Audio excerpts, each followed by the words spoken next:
Hello बच्चों, मैं दिनेश जैन आपका फिजिक्स मेंटोर। आज हम नीट 23 का फिजिक्स का कंसेप्चुअल डिस्कशन करेंगे।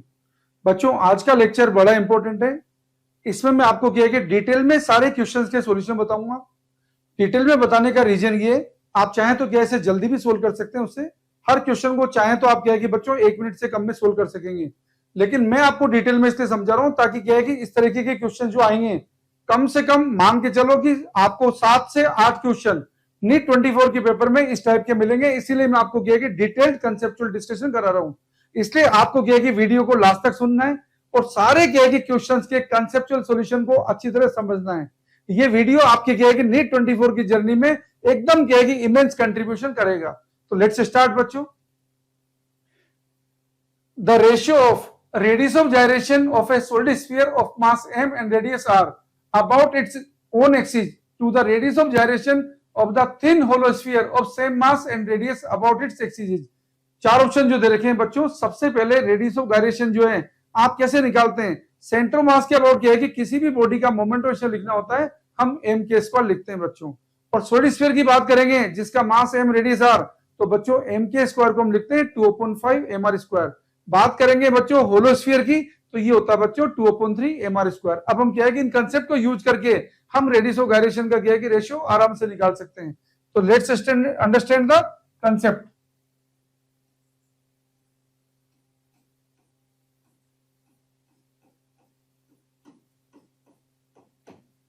कंसेप्ट ये बच्चों की रेडियस ऑफ गायरेशन जब भी आपको लिखना होता है आईसीएम सेंटर मास के अबाउट, आप लिखते हैं बच्चों एम के स्क्वायर। और बात करेंगे बच्चों सॉलिड स्फीयर की, तो सॉलिड स्फीयर का बच्चों मोमेंट ऑफ इनर्शिया होता है सेंटर मास से जाने वाली एक्सिस के अबाउट 2/5 एम आर स्क्वायर। और बात करेंगे बच्चों होलोस्फीयर की, तो होलोस्फीयर का यही वाला मोमेंट ऑफ इनर्शिया बच्चों होता है 2/3 एम आर स्क्वायर। अब हम बात करते हैं क्वेश्चन के क्या की सॉल्यूशन की।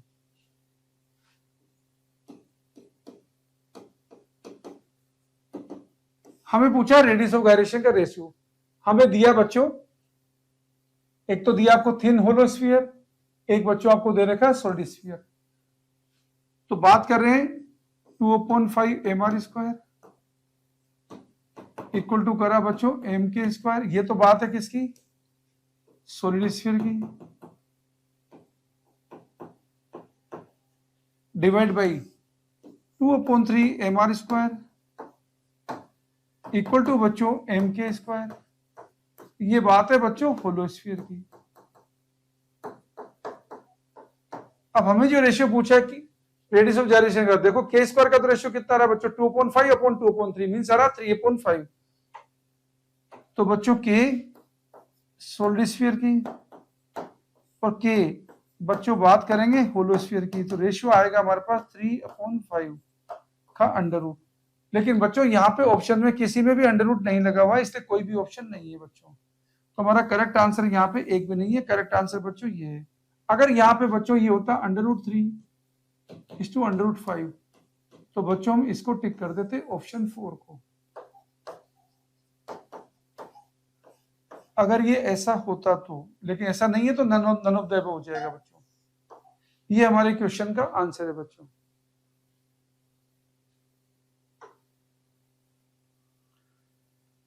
The work functions of cesium, potassium and sodium are 2.14 electron volt, 2.3 electron volt and 2.75 electron volt respectively. If incident electromagnetic radiation has an incident energy of 2.2 electron volt, which of these photosensitive surfaces may emit photoelectron? चार option दे रखे हैं बच्चों। Photo electric emission में Einstein के according क्या है कि energy of incident photon जब बच्चों की है कि वर्क फंक्शन से ज्यादा होती है या उसके इक्वल होती है तो इलेक्ट्रॉन इजेक्ट हो जाता है। अगर बच्चों एनर्जी ऑफ इंसिडेंट फोटोन अगर वर्क फंक्शन से कम होती है तो फोटो इलेक्ट्रिक एमिशन नहीं होता है। ये हमारे क्या है कि क्वेश्चन का कॉन्सेप्ट है।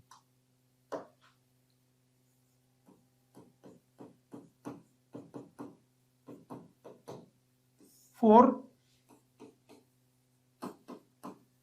फोटो इलेक्ट्रिक एमिशन,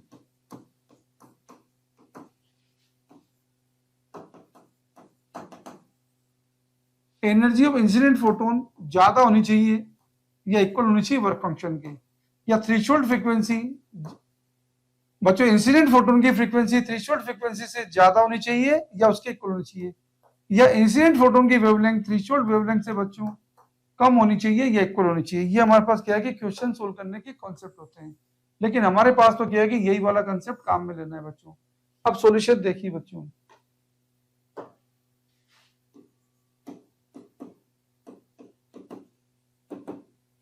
आपको यहाँ पे एनर्जी ऑफ इंसिडेंट फोटोन दे रखी है बच्चों 2.14, 2.3 एंड 2.75, ये वर्क फंक्शन दे रखा है। और बच्चों एनर्जी ऑफ इंसिडेंट फोटोन दे रखी है आपको 2.2।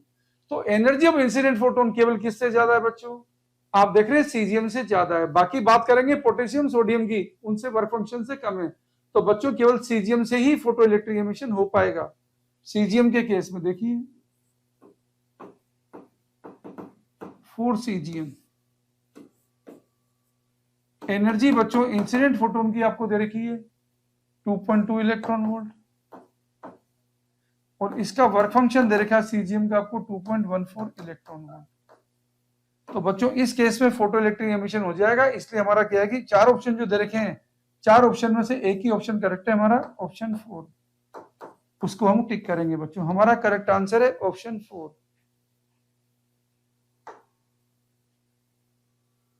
The amount of energy required to form a soap bubble of radius 2 centimeter from a soap solution is nearly surface tension of soap solution दे रखा आपको 0.03 न्यूटन अपॉन मीटर। बच्चों क्या है कि energy required soap bubble में सबसे important बात है बच्चों, दो फ्री सरफेस होती है। तो जब आपको क्या है कि यहाँ पे एनर्जी रिक्वायर्ड निकालनी होगी, तो एनर्जी रिक्वायर्ड बच्चों निकालने के लिए हम ये वाला कॉन्सेप्ट काम में लेंगे।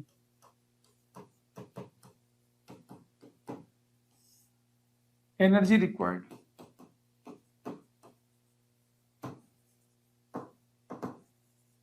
इसको करेंगे बच्चों T into 4πr² into number of free surface. NOFS का मतलब है बच्चों नंबर ऑफ फ्री सरफेस, जो हमारे केस में कितनी बच्चों 2 है। बस क्वेश्चन सोल्व कर देंगे। अब ये सॉल्यूशन देखिए बच्चों,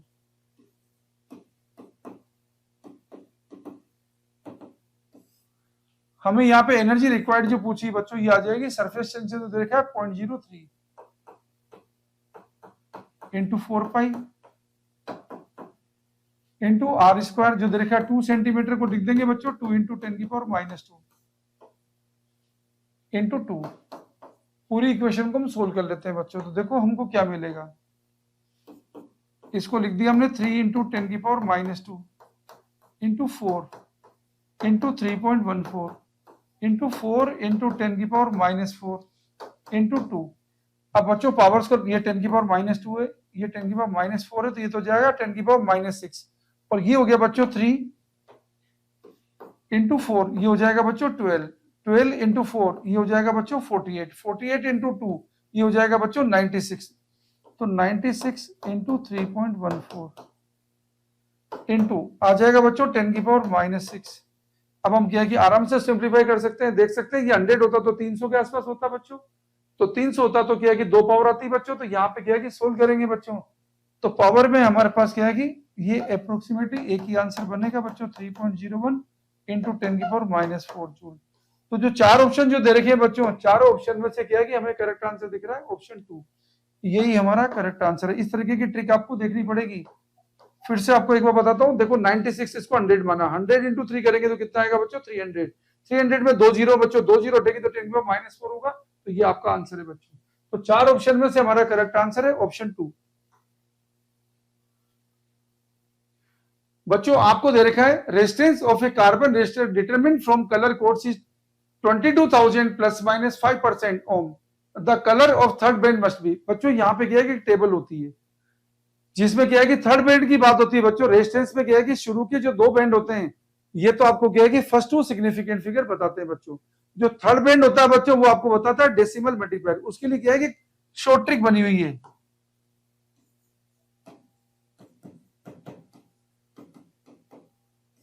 तो बच्चों उसकी शॉर्ट ट्रिक ये BB Roy of Great Britain.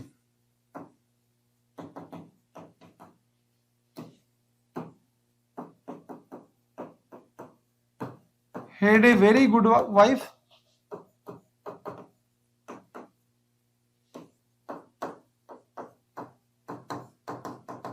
with gold and silver.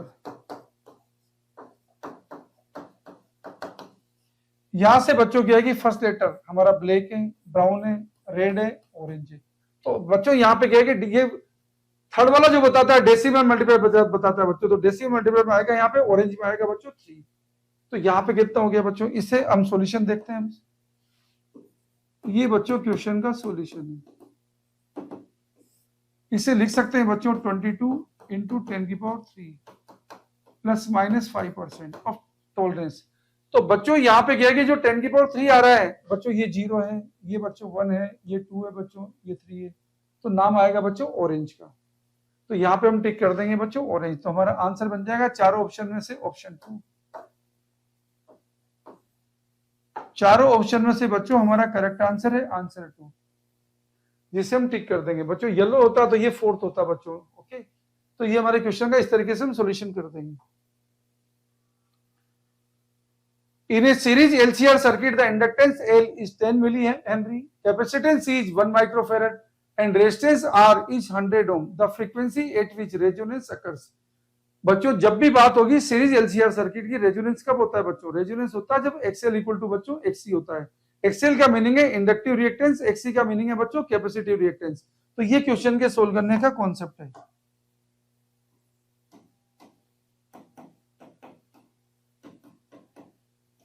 बच्चों जब बात करेंगे सीरीज एलसीआर सर्किट की,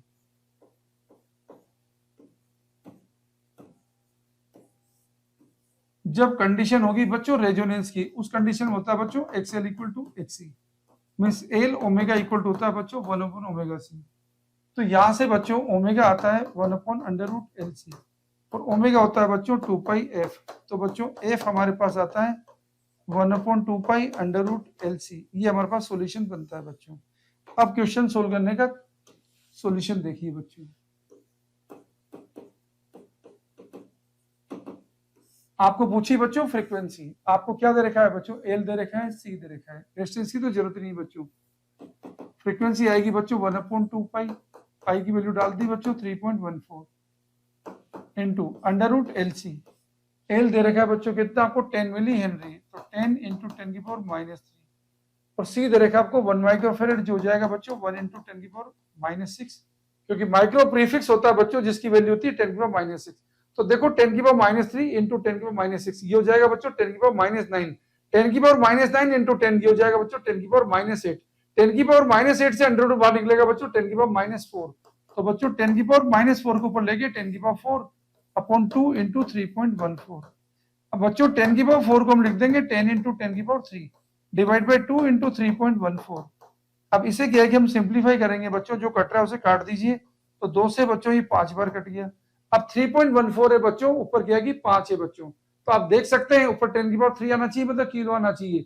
तो बच्चों आपके पास देखो काटोगे तो ये एक बार तो कटेगा बच्चों 3 से, बचेगा 2, 7 बार आएगा बच्चों। तो ये 1.6 आपको क्या कि ऑप्शन दिख रहा है बच्चों।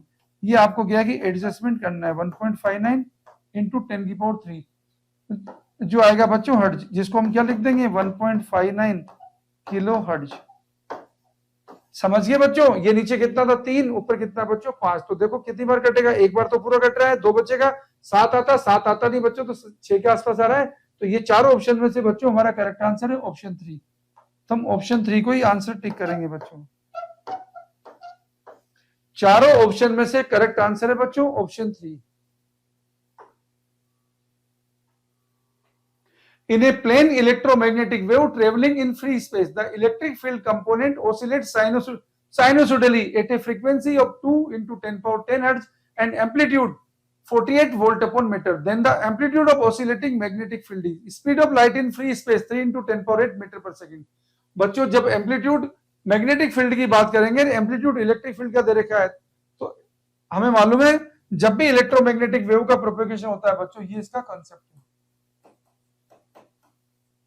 कुछ बातें आपको और बता देता हूं, क्योंकि क्या है कि आपको इस पेपर में से क्या है 10 क्वेश्चन अप्रोक्सीमेटली क्या है कि मिलेंगे बच्चों। इलेक्ट्रोमैग्नेटिक वेव का जब प्रोपेगेशन होता है बच्चों, उसमें आपको याद रखना है electric field vector and magnetic field vector हमेशा एक दूसरे के परपेंडिकुलर प्लेन में ऑसिलेट करते हैं और हमेशा सेम फेज में होते हैं।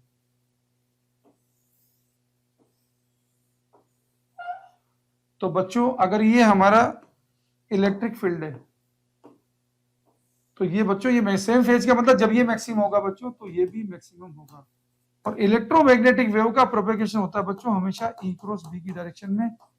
तो आपको ये तीन बातों में से क्या है कि कोई ना कोई बात एक्स्ट्रा पूछी जा सकती है। और बच्चों बी नोट जो मैग्नेटिक फील्ड का एम्पलीट्यूड है, ई नोट बच्चों जो इलेक्ट्रिक फील्ड का एम्पलीट्यूड, इनमें आपस में रिलेशन ये होता है बच्चों। अब हम क्वेश्चन को सोल्व कर सकते हैं। ये क्वेश्चन का सॉल्यूशन है बच्चों। हमें बच्चों क्या है कि एम्पलीट्यूड दे रखा है इलेक्ट्रिक फील्ड का कितना 48 डिवाइड बाई सी कर दीजिए। सी कितना बच्चों, स्पीड ऑफ लाइट कितनी है 3 × 10⁸। ये मैग्नेटिक फील्ड का एम्पलीट्यूड आ जाएगा। इसे बच्चों जो काटोगे तो क्या कटेगा बच्चों, ये आ गया 16। तो आंसर आएगा बच्चों 16 × 10⁻⁸। जिसे हम क्या लिख सकते हैं बच्चों, इसे लिख सकते हैं अपन 1.6 × 10⁻⁷ टेस्ला। ये हम आंसर लिख सकते हैं बच्चों। तो चारों ऑप्शन जो दे रखे हैं बच्चों, चारों ऑप्शन में से हमारा करेक्ट आंसर है ऑप्शन 2। तो बच्चों हम टिक करेंगे आंसर 2 को, हमारा करेक्ट आंसर। ये हमारा आंसर हो गया है। Given below are two statements. Statement 1, photovoltaic device can convert optical radiation into electricity. Statement 2, Zener diode is designed to operate under reverse bias in breakdown region. In the light of the above statement, choose the most appropriate answer from the options given below. चार option जो दे रखे हैं बच्चों। बच्चों फोटोवोल्टेक्स device है जिनको अपन क्या कि बच्चों सोलर सेल भी बोलते हैं। ये लाइट एनर्जी को बच्चों इलेक्ट्रिक एनर्जी में कन्वर्ट करते हैं। तो क्वेश्चन को क्या है कि सोल्व करने के यहाँ पे दो कॉन्सेप्ट है।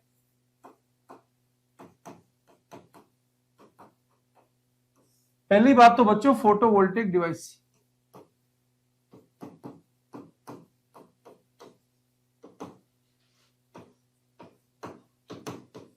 जिनको हम कहेंगे सोलर सेल्स भी बोलते हैं। ये बच्चों क्या करते हैं, लाइट एनर्जी को इलेक्ट्रिक एनर्जी में कन्वर्ट करते हैं। लाइट एनर्जी को इलेक्ट्रिकल एनर्जी में कन्वर्ट करने का इनका काम है। बात करेंगे बच्चों जीनर डायोड की, तो बच्चों रिवर्स बायसिंग में जो डायोड होता है बच्चों तो ब्रेकडाउन आ जाता है। ये हमारे डायोड का कैरेक्टरिस्टिक होता है बच्चों, ये आई फॉरवर्ड और ये वी फॉरवर्ड, और ये बच्चों हमारे पास वी रिवर्स और ये हमारे पास आई रिवर्स। तो रिवर्स बायसिंग में बच्चों डायोड फेल हो जाता है। डायोड को क्या है कि जब फेल होने से बचाना होता है तो हम जीनर डायोड काम में लेते हैं, जो केवल बच्चों रिवर्स बायसिंग में ही काम करता है। तो बच्चों सॉल्यूशन क्या हुआ, सॉल्यूशन बोलेंगे बच्चों हमारा क्या है कि फोटोवोल्टिक सेल।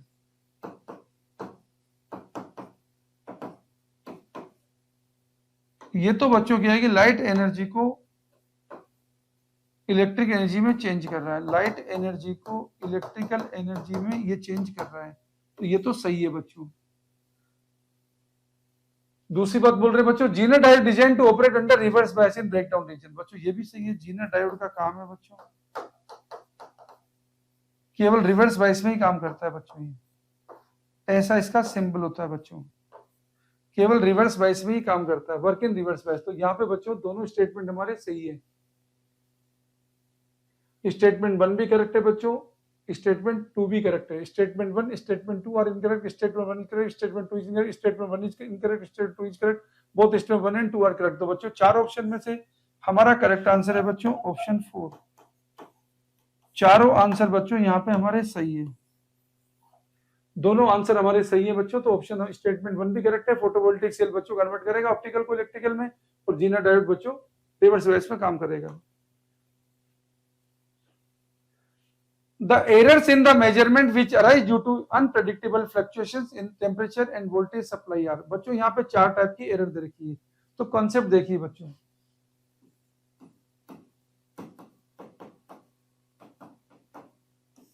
बच्चों बात करेंगे पहले पर्सनल एरर की। बच्चों ये तो क्या है कि सडन अगर कोई वोल्टेज का गया कि फ्लक्चुएशन हो गया तो जो एरर इन्वॉल्व होगी बच्चों वो पर्सनल एरर होगी। पर्सनल एरर तो कौन सी एरर है बच्चों,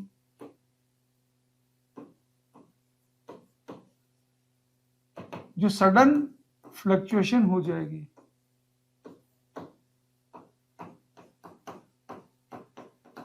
इन वोल्टेज। तो बच्चों जो एरर आएगी उसका नाम लीस्ट काउंट एरर बच्चों।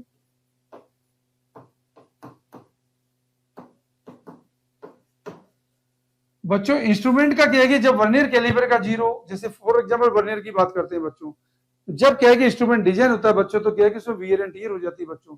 सपोज वर्नियर कैलिपर है, जब वर्नियर स्केल का जब जीरो मेन स्केल के जीरो से बच्चों मैच नहीं करेगा, जब आप क्या है कि इंस्ट्रूमेंट को काम में नहीं लेंगे तो बच्चों लीस्ट काउंट एरर होगी। ओके, बात करेंगे बच्चों रैंडम एरर की।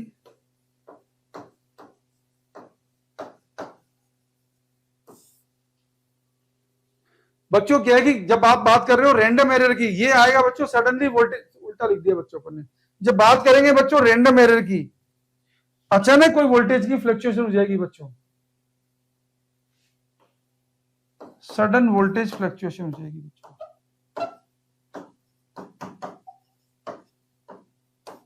तो एरर आएगी बच्चों रैंडम एरर।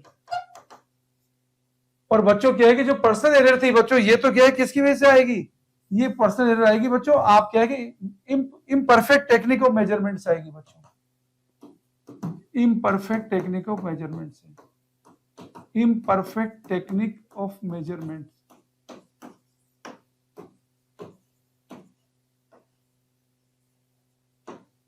जैसे आप क्या है कि मान लो टेम्परेचर मेजर कर रहे हैं बच्चों, आर्म पीट रख रहे हैं या मुंह में रख रहे हैं, तो वो मेजरमेंट एरर कौन सी होगी बच्चों, personal error.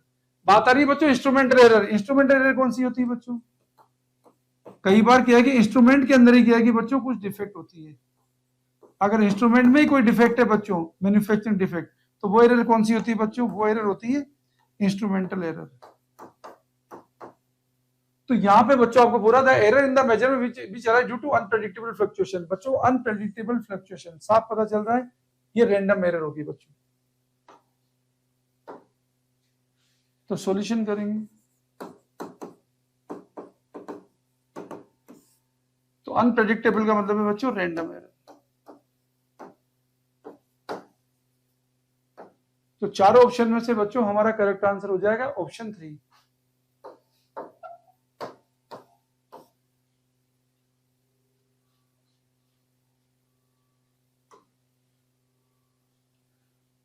If integration E dot ds equal to 0 over a surface, then आपको चार ऑप्शन दिए हुए बच्चों। देखो क्या है कि आपके पास इंटीग्रेशन E dot ds कब कब कब 0 हो सकता है बच्चों, देखो कॉन्सेप्ट देखिए बच्चों, इंटीग्रेशन E dot ds ये 0 होगा कब कब बच्चों, या तो बच्चों इलेक्ट्रिक फील्ड 0 हो, या बच्चों ईडीएस में क्या है इलेक्ट्रिक वेक्टर एरिया वेक्टर बच्चों, ईडीएस कोस थीटा, थीटा कितना हो बच्चों, थीटा 90 डिग्री हो। इलेक्ट्रिक वेक्टर एरिया वेक्टर क्या हो बच्चों, एक दूसरे के परपेंडिकुलर हो, तो भी बच्चों ये 0 होगा। या फिर बच्चों यहाँ पे क्या है कि चार्ज एनक्लोज 0 हो,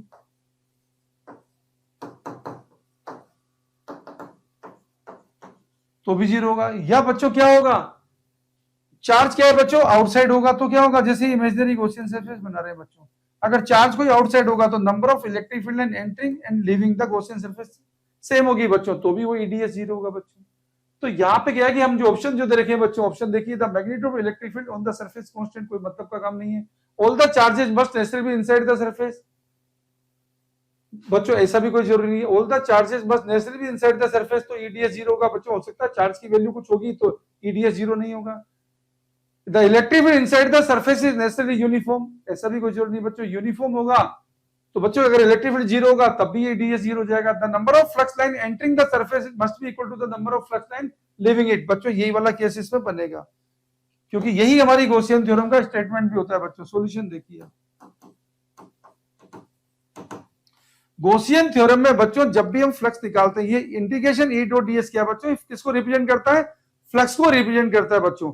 तो गॉसियन थ्योरम में जब भी आपको फ्लक्स निकालना होता है बच्चों, फ्लक्स की कैलकुलेशन में हम गॉसियन सरफेस के बाहर कोई चार्ज होता है बच्चों उसको कंसीडर नहीं करते हैं।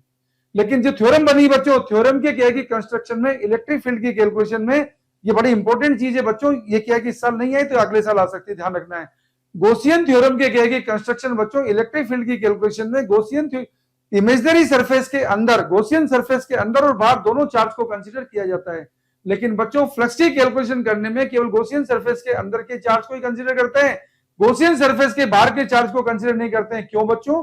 क्योंकि क्या है कि बाहर के चार्ज की वजह से क्या होगा, number of electric field and entering and leaving the Gaussian surface remain same, so it does not affect the calculation of net electric flux through the Gaussian surface.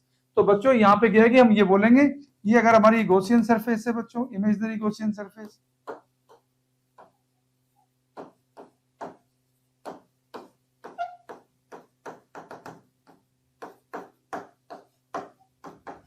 तो यहां पे अगर कोई चार्ज बाहर पड़ा है बच्चों, तो बाहर वाले चार्ज से क्या होगा, number of electric field and entering and living the Gaussian surface बच्चों सेम होती है। तो ये क्या है कि इलेक्ट्रिक फ्लक्स की कैलकुलेशन पे कोई इफेक्ट नहीं डालती बच्चों। तो हमारे पास चार ऑप्शन जो दे रखे हैं, इन चार ऑप्शन में बच्चों हमारा करेक्ट आंसर है ऑप्शन 4। तो हम टिक करेंगे बच्चों ऑप्शन 4 को।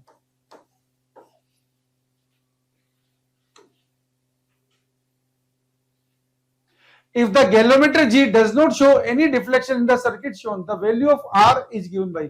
बच्चों क्या है कि गैल्वेनोमीटर कब क्या है कि डिफ्लेक्शन नहीं शो करेगा, मींस गैल्वेनोमीटर में क्या है कि करंट पास नहीं करेगी। गैल्वेनोमीटर में कब करंट पास नहीं करेगी बच्चों, गैल्वेनोमीटर के अक्रॉस क्या है कि बच्चों यहाँ पे क्या है कि जो जितना वोल्टेज यहाँ है उतना वोल्टेज यहाँ पे होगा।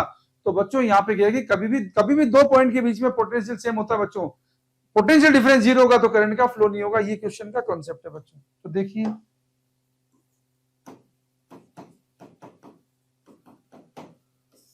अब बच्चों गैल्वेनोमीटर से कोई करंट नहीं जा रही है, तो देखो क्या होगा, ये हमारा सर्किट है, ये आपको सप्लाई दे रखी है 10 वोल्ट, ये रेजिस्टेंस दे रखा है बच्चों आपको 400 ओम, ये आपको रेजिस्टेंस दे रखा है बच्चों R। उधर कोई करंट नहीं जा रही है बच्चों गैल्वेनोमीटर में, इसका मतलब सारी की सारी करंट जो है बच्चों इधर से आ रही है, इसका मतलब इधर कोई वोल्टेज ड्रॉप नहीं है बच्चों। तो हम ये बात बोल सकते हैं, ये जो डायग्राम आपको दिखाया है, इधर दिखा रहा है आपको 2 वोल्ट, पैरेलल में बच्चों वोल्टेज ड्रॉप सेम होता है। तो यहाँ भी बच्चों क्या है कि वोल्टेज ड्रॉप कितना हो जाएगा, 2 वोल्ट का होगा, क्योंकि यहाँ 2 वोल्ट होगा, यहाँ 2 वोल्ट होगा, तभी तो बच्चों क्या है कि यहाँ पे कोई करंट का फ्लो नहीं होगा। तो यहाँ 2 वोल्ट, ये जीरो, ये जीरो, तभी यहाँ कोई गैल्वेनोमीटर में क्या है कि कोई करंट का फ्लो नहीं हुआ। इसका मीनिंग अगर सर्किट बनाएंगे बच्चों तो सोल्यूशन देख सकते हैं आप। सॉल्यूशन बच्चों, सर्किट में करंट कितनी चलेगी, सर्किट में करंट चलेगी बच्चों 10-2 डिवाइड बाई 400। ये जो सर्किट बता रखा है बच्चों, इस सर्किट में इतनी करंट चल रही है बच्चों, कितनी आ गई है 8/400। ये कितनी हो जाएगी बच्चों 1/5 बार कट गया बच्चों 1/50 एम्पियर। अब आप देखिए बच्चों, अगर करंट अगर 1/50, वोल्टेज ड्रॉप उस पर कितना, आर पे कितना बच्चों 2 वोल्ट, तो देखो करंट इक्वल टू लिखेंगे बच्चों V/R। R कितना है बच्चों, R ये हमें निकालना है, तो सोल्व करेंगे बच्चों, तो R आ जाएगा आपके पास 100 ओम। ये क्वेश्चन सोल्व करने का कंसेप्ट है बच्चों। तो चार ऑप्शन जो है बच्चों, चार ऑप्शन में से हमारा करेक्ट आंसर है ऑप्शन 2। तो बच्चों ये बात क्या है कि बड़ी इंपॉर्टेंट है, इसको आपको ध्यान रखना है। कभी भी दो पॉइंट बच्चों सेम पोटेंशियल के होंगे तो उनके बीच में पोटेंशियल डिफरेंस जीरो होगा, तो उनके बीच में से कोई करंट फ्लो नहीं होगी। तो यहाँ पे बच्चों हमारा क्वेश्चन का आंसर है आंसर 2।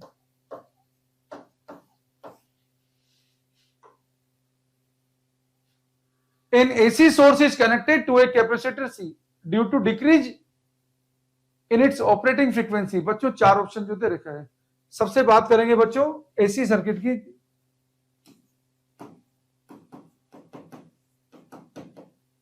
बच्चों याद रखिए, डिस्प्लेसमेंट करंट तो क्या होती है, जो इलेक्ट्रिक फील्ड की वेरिएशन की वजह से बच्चों जो क्रिएट होती है। और याद रखिए डिस्प्लेसमेंट करंट क्या होती है बच्चों, epsilon 0 D phi E upon D T. और बच्चों क्या है कि जब कैपेसिटर से क्या है कि यहाँ पे डायग्राम बनाते हैं बच्चों, ये कोई एसी सोर्स लगाया आपने, तो याद रखिए बच्चों यहाँ पे कंडक्शन करंट है और ये बच्चों क्या है कि डिस्प्लेसमेंट करंट है। अब कंडक्शन करंट की बात करोगे बच्चों तो सॉल्यूशन देखिए, अगर सर्किट में कोई भी रेजिस्टेंस है तो देखिए कंडक्शन करंट बच्चों हमेशा डिस्प्लेसमेंट करंट के इक्वल है। कंडक्शन करंट क्या लिखेंगे, V अपॉन जेड बच्चों, जेड को क्या लिखेंगे बच्चों, अपन लिखेंगे √R² प्लस XC²। और XC क्या है बच्चों, XC है 1/ω/c का स्क्वायर। यहां से देख सकते हैं बच्चों क्या है कि जब आप क्या है कि फ्रीक्वेंसी डिक्रीज करेंगे, देखो जब ओमेगा डिक्रीज करेंगे तो आप देख सकते हैं ओमेगा डिक्रीज कर रहे हैं बच्चों, तो यहाँ पे ओमेगा सी डिक्रीज हो रहा है, ओमेगा सी डिक्रीज हो रहा है बच्चों, तो 1 ओमेगा सी इंक्रीज हो रहा है बच्चों, ये इंक्रीज हो रहा है बच्चों, तो डिनोमिनेटर इंक्रीज हो रहा है, तो बच्चों ये कंडक्शन करंट डिक्रीज हो रही है। देखा आपने ओमेगा बच्चों आपने डिक्रीज करा है, तो 1 ओमेगा सी इंक्रीज हुआ है, ये इंक्रीज हुआ तो नीचे की टर्म इंक्रीज हुई है, तो ये टर्म डिक्रीज होगी, तो बच्चों कंडक्शन करंट डिक्रीज होगी, कंडक्शन करंट डिस्प्लेसमेंट करंट के इक्वल है बच्चों, तो डिस्प्लेसमेंट करंट डिक्रीज है। तो चार ऑप्शन जो है बच्चों, इन चार ऑप्शन में से हमारा करेक्ट आंसर है बच्चों ऑप्शन 2। एक टाइम में क्या है कि एक ही करंट फ्लो होती है बच्चों। इस फॉर्मूले को और देख लीजिए बच्चों, इस फॉर्मूले को कभी कभी यूं भी लिखा जाता है, क्योंकि ये भी न्यूमेरिक में आ सकता है। फाई को क्या लिखेंगे बच्चों, E इंटू ए अपॉन डी टी। बच्चों E को क्या लिख देंगे अपन, V अपॉन डी, तो एप्सिलॉन 0 A अपॉन डी, और ये हो जाएगा बच्चों dV अपॉन dt, वोल्टेज के चेंज होने की रेट। तो इसको कभी कभी लिखा जाता है बच्चों C dV अपॉन dt। तो कभी कभी ऐसे भी क्या है कि फॉर्मूले क्वेश्चन आएंगे बच्चों, अभी तो नहीं, लेकिन क्या है कि आपको क्या है कि ध्यान रखना है बच्चों, जो क्वेश्चन इस साल आए हैं उसी के जैसे क्वेश्चन क्या है कि बच्चों आपको अगले साल भी मिलेंगे। ओके, तो ये पूरा का पूरा क्या है कि बच्चों वीडियो बड़ा इंपॉर्टेंट है, आपको क्या है कि ढंग से लास्ट तक सुनना है। The minimum wavelength of X-ray produced by an electron accelerated through a potential difference of V volt is proportional to। चार ऑप्शन जो दे रखे हैं बच्चों, जब बात करते हैं एक्सरे के अंदर बच्चों मिनिमम वेवलेंथ की, जिसको कट ऑफ वेवलेंथ बोलते हैं, ये कॉन्सेप्ट है बच्चों। कूलिज एक्सरे ट्यूब में बच्चों मिनिमम वेवलेंथ जो क्या है कि एक्सरे फोटोन की बनती है, ये होती है बच्चों Hc अपॉन Ev। तो यहां से देख सकते हैं बच्चों सॉल्यूशन में,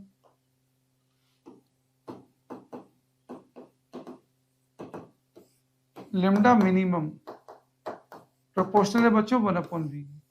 कूलिज एक्सरे ट्यूब में बच्चों मिनिमम वेवलेंथ का फोटोन जो बना सकते हो वो इतना ही बना सकते हो, लेमडा मिनिमम, इससे कम वेवलेंथ का कोई भी एक्सरे फोटोन नहीं बनता।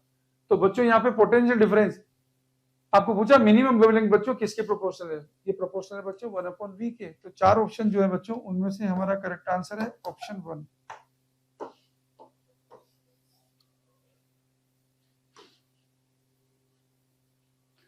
The venturimeter works on the principle बच्चों, चार ऑप्शन जो दे रखे हैं, ये फ्लूइड डायनेमिक्स के अंदर पढ़ा जाता है बच्चों, इसको फ्लूइड फ्लो की रेट निकालने के काम आता है। ऐसा ही इसको सर्किट में कहीं भी सीरीज में लगा देते हैं बच्चों, ये ऐसा होता है बच्चों वेंचुरीमीटर। ये यहाँ पे बच्चों क्रॉस सेक्शन एरिया कम कर देते हैं और फिर ये ऐसे हो जाता है बच्चों। यहाँ पे बच्चों वेलोसिटी v1, यहाँ पे बच्चों वेलोसिटी v2, यहाँ पे क्रॉस सेक्शन ये a1, यहाँ पे क्रॉस सेक्शन है बच्चों a2। इसका वर्किंग प्रिंसिपल ये होता है बच्चों a1 v1 equal to a2 v2। और बाकी तो क्या है कि बच्चों बर्नौली थ्योरम लगाते हैं, जो आइडियल फ्लूइड की लगाते हैं, जो एनर्जी कंजर्वेशन पे बेस्ड होती है। ये काम आता है बच्चों फ्लूइड फ्लो की रेट निकालने के, ये डिस्चार्ज रेट निकालने के काम आता है। तो बच्चों आपको पूछा वेंचुरीमीटर किस पे काम करता है, तो सॉल्यूशन हमारा क्या हो गया, वेंचुरीमीटर काम करता है बच्चों बर्नौली थ्योरम पर। बर्नौली थ्योरम के प्रिंसिपल पे काम करता है, जो आइडियल फ्लूइड के लिए काम करते हैं बच्चों। तो चार ऑप्शन में से हमारा करेक्ट आंसर है बच्चों ऑप्शन 1। और ये तो आपको सबको मालूम होगा, अगर ये पूछ जाए कि बर्नौली थ्योरम होती क्या बच्चों, P plus half rho V square plus rho G H, pressure energy per unit volume plus kinetic energy per unit volume plus potential energy per unit volume का सम बच्चों कांस्टेंट होता है। ये हमारी Bernoulli theorem का statement होता है।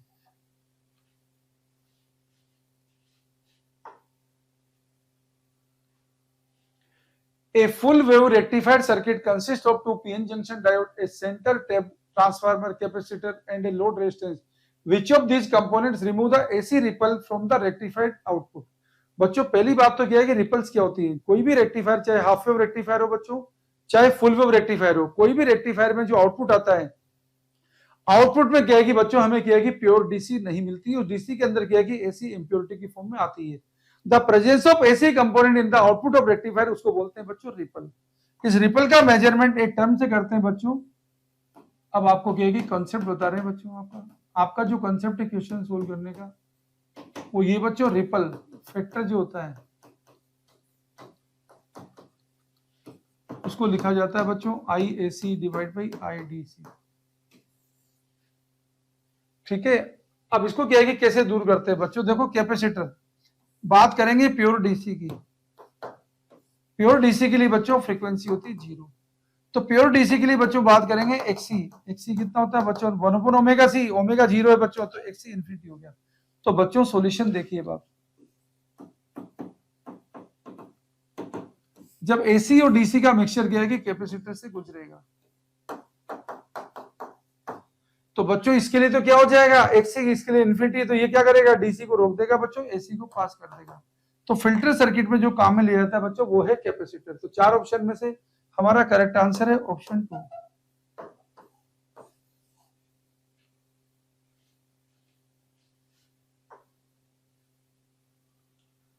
A metal wire has mass 0.4 plus minus 0.002 gram, radius 0.3 plus minus 0.001 millimeter and length 5 plus minus 0.02 centimeter. The maximum possible percentage error in the measurement of density will nearly be।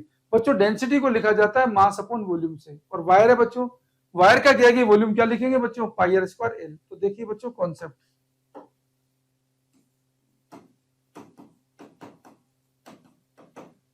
Concept ये बच्चों density को लिखा जाता है mass upon volume से, और volume को लिखेंगे बच्चों पाई आर स्क्वायर एल से।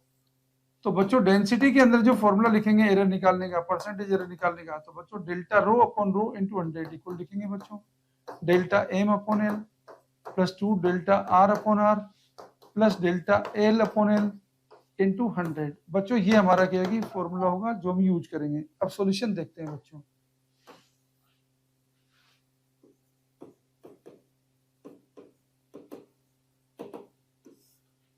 आपको डेंसिटी में एरिया निकालनी है बच्चों, देखो मास का, तो डेल्टा एम ये डेंसिटी की एरिया है, delta rho upon rho into 100।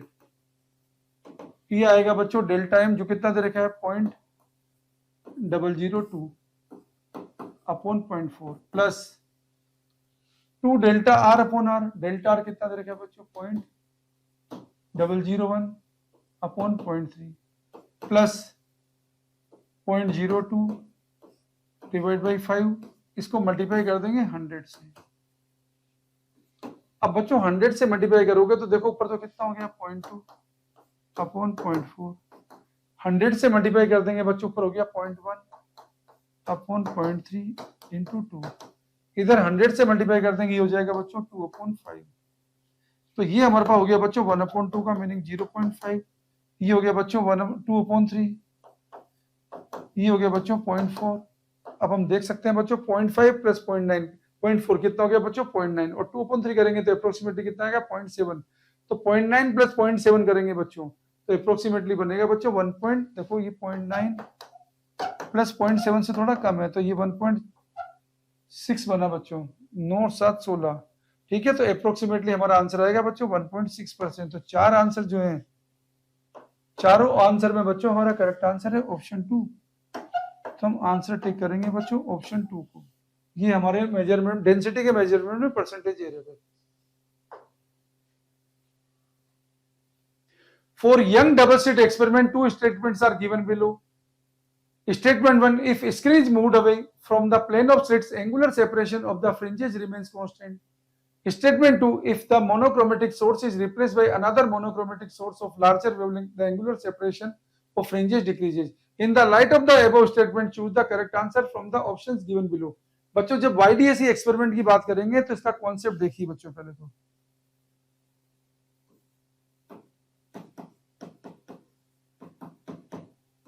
YDAC experiment बच्चों लाइट की वेव नेचर को वेरीफाई करने वाला फिनोमेनन है। ये वेरीफाई करता है, verify the wave nature of light. बच्चों इस सॉल्यूशन में से आपको क्या है कि नेक्स्ट ईयर 10 क्वेश्चन मिलेंगे, इसे पूरा ढंग से सुनना। ये वेरीफाई करता है बच्चों वेव नेचर ऑफ लाइट को। जब बात करेंगे बच्चों एंगुलर फ्रिंज विड्थ की, देखो बच्चों ये डायग्राम की हमारी स्क्रीन है जिसपे क्या बनी सेंट्रल फ्रिंज, ये बच्चों फर्स्ट डार्क, ये क्या बच्चों फर्स्ट डार्क, और ये हमारी बच्चों स्लिट्स हैं, S1 S2 हमारी स्लिट है, ये स्लिट का सेंटर है बच्चों, ये हमारे पास, और ये सेपरेशन था बच्चों कैपिटल D, तो स्लिट के प्लेन से स्क्रीन के डिस्टेंस से बच्चों ये एंगुलर फ्रिंज विड्थ है। तो बच्चों थीटा ये कितना होता है बच्चों फ्रिंज विड्थ होती है बीटा, तो बच्चों थीटा को हम क्या लिखते हैं, थीटा को हम लिखते हैं बच्चों बीटा अपॉन डी, जिसको हम लिखते हैं बच्चों lambda upon small D. Small D क्या बच्चों, कोहेरेंट सोर्स के बीच का सेपरेशन है। अब हम देखते हैं बच्चों सॉल्यूशन।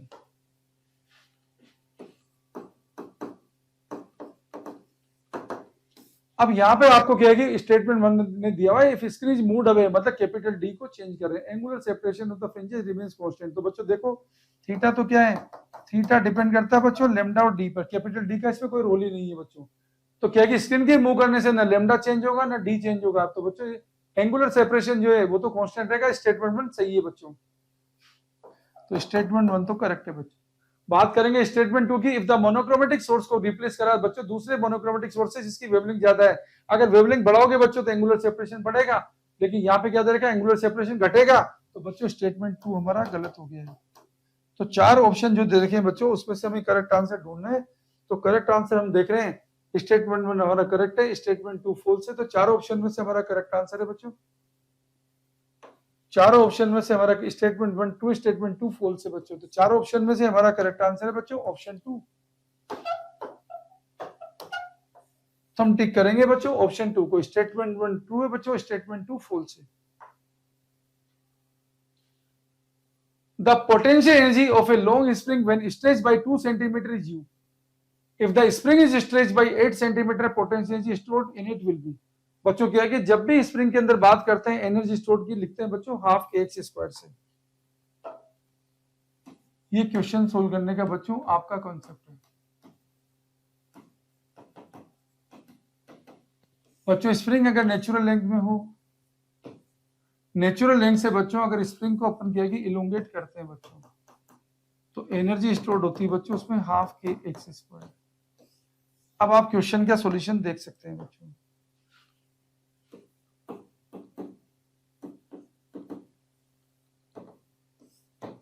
बच्चों पहले क्या है कि यहाँ पे 2 सेंटीमीटर स्ट्रेच करा था,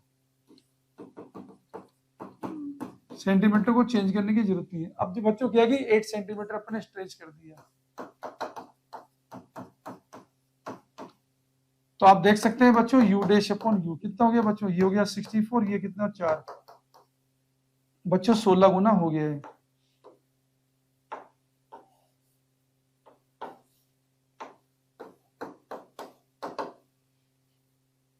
सोलह गुना हो गया बच्चों, तो 16 यू हो गया है। तो बच्चों 4 ऑप्शन जो दे रखे हैं इन 4 ऑप्शन में से क्या है कि हमारा आंसर है बच्चों ऑप्शन 3। ऑप्शन 3 हमारा करेक्ट आंसर है।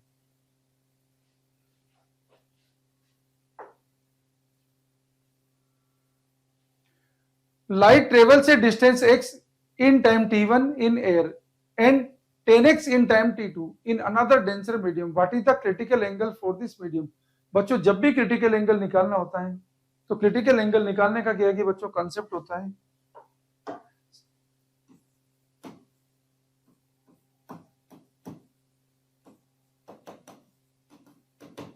हम जनरल इक्वेशन लिखते हैं बच्चों sin theta c equal to 1/μ c। तो ये पिक्चर कब आती है बच्चों, जब लाइट हमारा डेंसर मीडियम से जाती है रेयर मीडियम में, और एंगल ऑफ इंसिडेंस जब क्रिटिकल एंगल के इक्वल होता है तो बच्चों ये कॉन्सेप्ट हमारा आता है। और म्यू बच्चों किससे रिलेटेड है, वेलोसिटी से। अब देखिए बच्चों क्वेश्चन का सॉल्यूशन।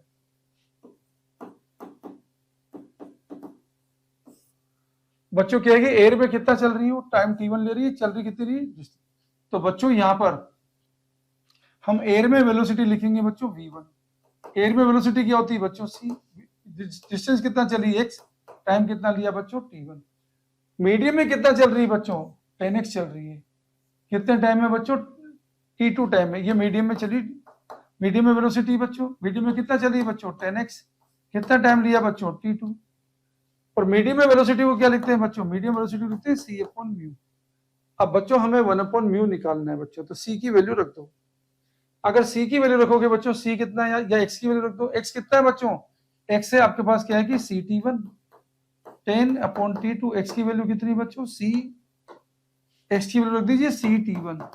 जो कट रहा है उसे काट दीजिए बच्चों, देखो क्या क्या कट रहा है, इस c से ये c कट गया बच्चों, तो आपको क्या मिला 1/μ इक्वल टू क्या मिल गया 10t1/t2।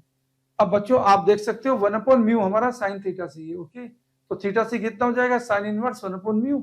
तो थीटा सी हो जाएगा sine inverse tan T1 upon T2, ये हमारा हो जाएगा थीटा सी।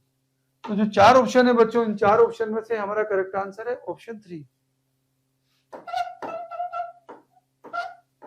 तो हम टिक करेंगे बच्चों ऑप्शन 3 को correct answer. A 12 volt 60 watt lamp is connected to the secondary of a step down transformer whose primary is connected to AC mains of 220 volt. Assuming the transformer to be ideal, what is the current in the primary winding? बच्चों क्या है कि अगर transformer ideal है बच्चों, तो natural सी बात है, आइडियल ट्रांसफार्मर का कंसेप्ट होता है बच्चों input power equal to output power. Concept देखिए,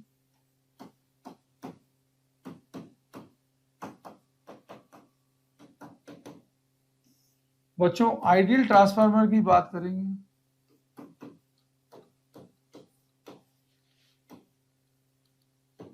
तो बात होगी बच्चों इनपुट पावर इक्वल टू होगी बच्चों आउटपुट पावर। ये तो पहली बात होगी बच्चों। और पावर क्या होती है? Current into voltage. दूसरी बात बच्चों, स्टेप डाउन ट्रांसफार्मर का काम क्या है? स्टेप डाउन ट्रांसफार्मर में बच्चों नंबर ऑफ टर्न सेकेंडरी में कम होते हैं बच्चों, नंबर ऑफ टर्न प्राइमरी से। सेकेंडरी वोल्टेज कम होता है बच्चों प्राइमरी में। ये हाई वोल्ट एसी को ये बच्चों लो वोल्ट एसी में कन्वर्ट करता है। ये घरों के बाहर लगाया जाता है डिस्ट्रीब्यूशन एंड पर, और बच्चों प्रोडक्शन पॉइंट पे लगाया जाता है स्टेप अप ट्रांसफार्मर। याद रखना, क्योंकि पावर लॉस जो होता है, ये भी आपको एक बात बताते हैं, पावर लॉस क्या होता है बच्चों? पावर लॉस होता है प्रोपोर्शनल 1/v²। इसीलिए क्या है कि जब पावर प्रोडक्शन पॉइंट होते हैं बच्चों, वहां पे स्टेप अप ट्रांसफार्मर लगाया जाता है, क्योंकि पावर का ट्रांसमिशन जितने हाई वोल्टेज पे करेंगे उतना पावर लॉस कम होगा बच्चों। अब क्वेश्चन का सॉल्यूशन देखिए बच्चों, आपको बच्चों यहाँ पे क्या है कि पावर कितनी देर की? 60 वाट। और बच्चों यहाँ पे क्या है कि इनपुट वोल्टेज कितना है बच्चों? 220 वोल्ट। ओके, तो input voltage into input current, ये तो इनपुट पावर होगी, इक्वल टू क्या हो गया बच्चों? Output power. तो बच्चों आईपी कितना हो जाएगा? 60 अपॉन 220। जो कट रहा है उसे काट दीजिए बच्चों, एक जीरो से एक जीरो कट गया बच्चों। ये हो जाएगा बच्चों 3/11। इसको सोल्व करेंगे ना बच्चों, 3/11 को देखो, एक जीरो लगाएंगे बच्चों तो 11 और हो गया 30। 30 को करेंगे बच्चों 3 बार तो कटेगा नहीं, तो ये बनेगा, देखो 3 बार तो कटेगा नहीं, तो एक ही ऑप्शन दिख रहा है 0.27, और तो कोई ऑप्शन ही नहीं है बच्चों। इतना तो क्या है कि जजमेंट हमें लगाना पड़ेगा ताकि जल्दी सोल्व कर सके। तो चार ऑप्शन में से हमारा करेक्ट आंसर है बच्चों ऑप्शन 4। हमारा आंसर है ऑप्शन 4 इस क्वेश्चन का।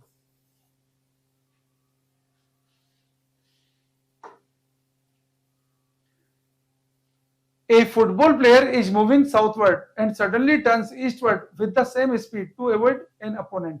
The force that acts on the player while turning is, बच्चों क्या है कि यहाँ पे रिलेटिव मोशन का हम कंसेप्ट लगाएंगे। देखो चेंज इन वेलोसिटी निकाल के आपको बताएंगे, ये कंसेप्ट है आपका। फोर्स होता है बच्चों मास इनटू एक्सेलरेशन, और एक्सेलरेशन क्या होता है बच्चों? Change in velocity upon time interval. देखो बच्चों फोर्स इक्वल टू था मास इनटू एक्सेलरेशन, और एक्सेलरेशन को लिखेंगे change in velocity upon time interval. अब बच्चों क्या है कि यहाँ पे देखो पहले क्या है कि वो किधर चल रहा है इनिशियली, मान लो वी वेलोसिटी चल रहा है, किधर चल रहा है बच्चों? साउथवर्ड। साउथवर्ड को मैंने लिख दिया -j, और बच्चों बाद में वो किधर गया है बच्चों? पहले साउथवर्ड चल रहा है, बाद में क्या है कि चल रहा है बच्चों ईस्टवर्ड में, तो वी आई। तो बच्चों चेंज इन वेलोसिटी निकालने का हमारा फॉर्मूला होता है V final minus V initial. अब बच्चों क्वेश्चन का हम सॉल्यूशन देखते हैं।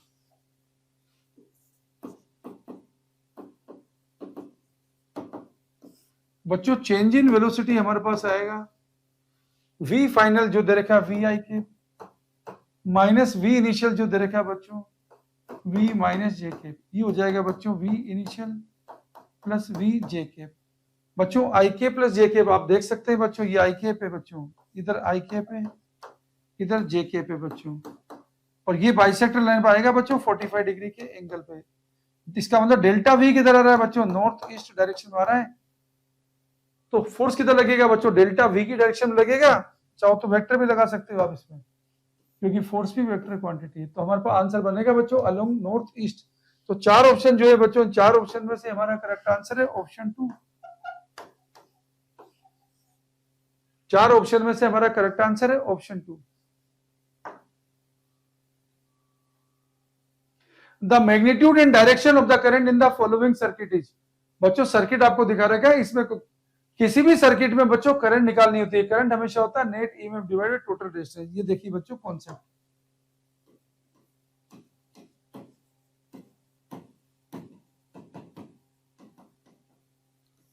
किसी भी सर्किट में बच्चों करंट निकालेंगे, आई नेट करंट, ये आएगा बच्चों net EMF divide by total resistance.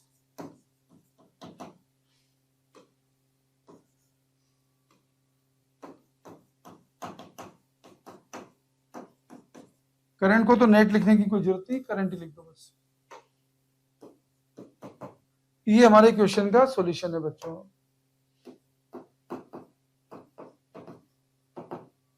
अगर सर्किट डायग्राम देखेंगे बच्चों 10 वोल्ट 5 वोल्ट की क्या की बैटरी अपोजिट लगी हुई, देखो करंट क्या कहेगी, फ्लो को 10 वोल्ट की बैटरी डिसाइड करेगी। और ये बच्चों ई पॉइंट है, और ये बच्चों बैटरी है 5 वोल्ट की, और ये है 1 ओम।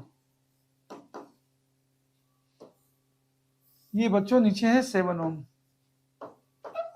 तो करंट हमारी इस डायरेक्शन में फ्लो होगी। अब बच्चों सॉल्यूशन देखते हैं अपन, करंट कितनी आएगी, नेट वोल्टेज डायरेक्ट लिख सकते हैं बच्चों 10 - 5।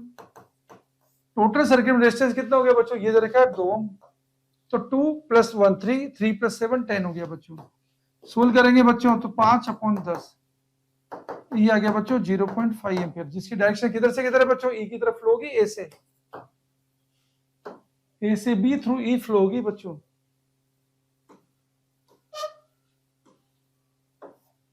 तो बच्चों जो चार ऑप्शन जो दे रखे हैं 0.5 एम्पियर करंट फ्लो होगी from A to B through E. Okay, तो जो फिगर में हमको दिखा रखा है चार ऑप्शन में से करेक्ट आंसर है ऑप्शन 1। ये हमारे क्वेश्चन का करेक्ट आंसर है। The angular acceleration of a body moving along the circumference of a circle. चार ऑप्शन जो दे रखे हैं बच्चों, आपको मालूम होगा बच्चों जैसे एंगुलर वेलोसिटी होती है ऐसे कैसे एंगुलर एक्सेलरेशन होता है। ये सारे क्या है बच्चों, एक्सियल वेक्टर है जिनकी डायरेक्शन रोटेशन एक्सिस की डायरेक्शन होती है। तो बच्चों देखिए क्वेश्चन का कांसेप्ट।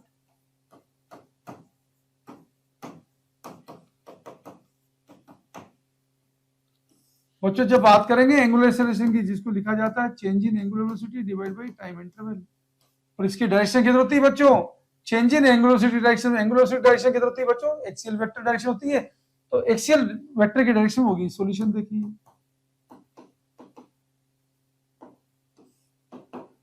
तो बच्चों along the radius towards the centre, along the tangent to its position, along the axis of rotation, along the radius away from the centre. तो बच्चों चार ऑप्शन जो दे रखे हैं उनमें से क्या है कि जब भी पार्टिकल रोटेट करेगा उसमें क्या है कि उसकी डायरेक्शन बच्चों रोटेशन एक्सिस डायरेक्शन होगी। तो चार ऑप्शन में से हमारा करेक्ट आंसर है ऑप्शन 3।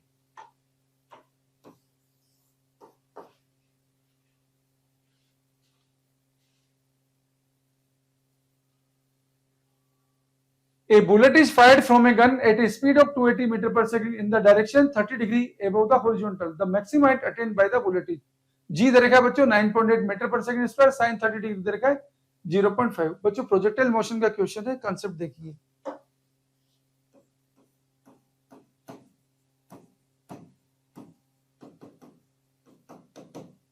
अगर कोई भी पार्टिकल बच्चों अगर u वेलोसिटी से फेंका जाता है थीटा एंगल पर, तो बच्चों जो मैक्सिमम हाइट आती है ये मैक्सिमम हाइट है। मैक्सिमम हाइट दी जाती है बच्चों u² sine square theta upon 2g से। अगर बच्चों और भी बातें पूछ जाती है आपको रेंज वगैरह, तो रेंज भी बता सकते हैं बच्चों। रेंज कितनी होती है बच्चों, रेंज होती है u² sine 2 theta upon g, जो थीटा इक्वल टू 45 डिग्री पे मैक्सिमम होती है।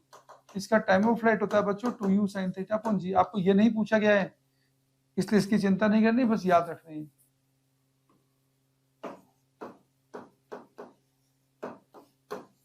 आपको तो बच्चों मैक्सिमम हाइट निकालनी, तो देखिए सॉल्यूशन।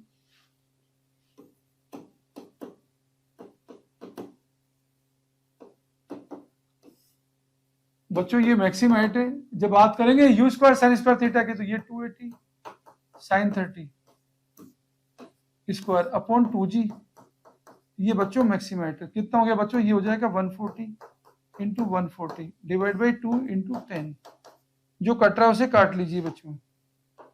देखो एक जीरो से एक जीरो कट गया, 2 से बच्चों 7 बार कट गया। अब बच्चों अगर आप करेंगे इसको 7 का जीरो, 7 चौक 28 हो जाएगा बच्चों, 2 7 और 2 9 हो जाएगा बच्चों, 980। बच्चों ये अपने क्या है कि जी की वैल्यू 10 मानी, अगर जी की वैल्यू अगर बच्चों 9.8 माने होते तो 980 से ज्यादा आंसर आता। तो एक ही ऑप्शन दिख रहा है बच्चों 1000 मीटर, तो हम क्या है कि इसी को टिक करेंगे। समझ गए आगे बच्चों बात? अगर इसको 140 अपॉन 2 इंटू 9.8 करोगे आप,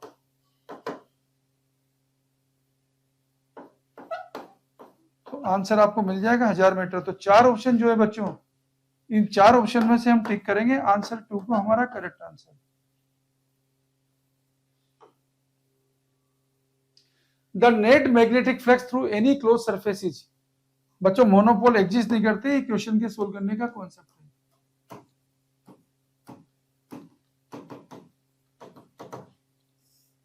इंटीग्रेशन v डॉट ds, ये गोस लॉ होता है बच्चों मैग्नेटिज्म का, जो बताता है मोनोपोल एग्जिस्ट नहीं करता, गोस लॉ इन मैग्नेटिज्म। सॉल्यूशन देखिए बच्चों,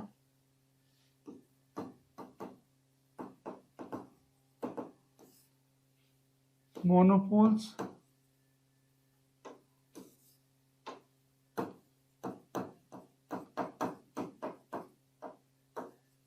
डू नॉट एग्जिस्ट। तो बच्चों 4 ऑप्शन जो दे रखे हैं, 4 ऑप्शन में से हमारा करेक्ट आंसर है 0। तो आंसर टिक करेंगे बच्चों ऑप्शन 4।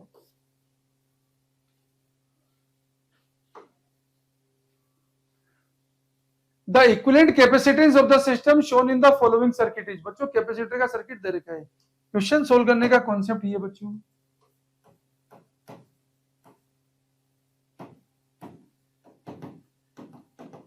बच्चों कैपेसिटर जब पैरेलल में होते हैं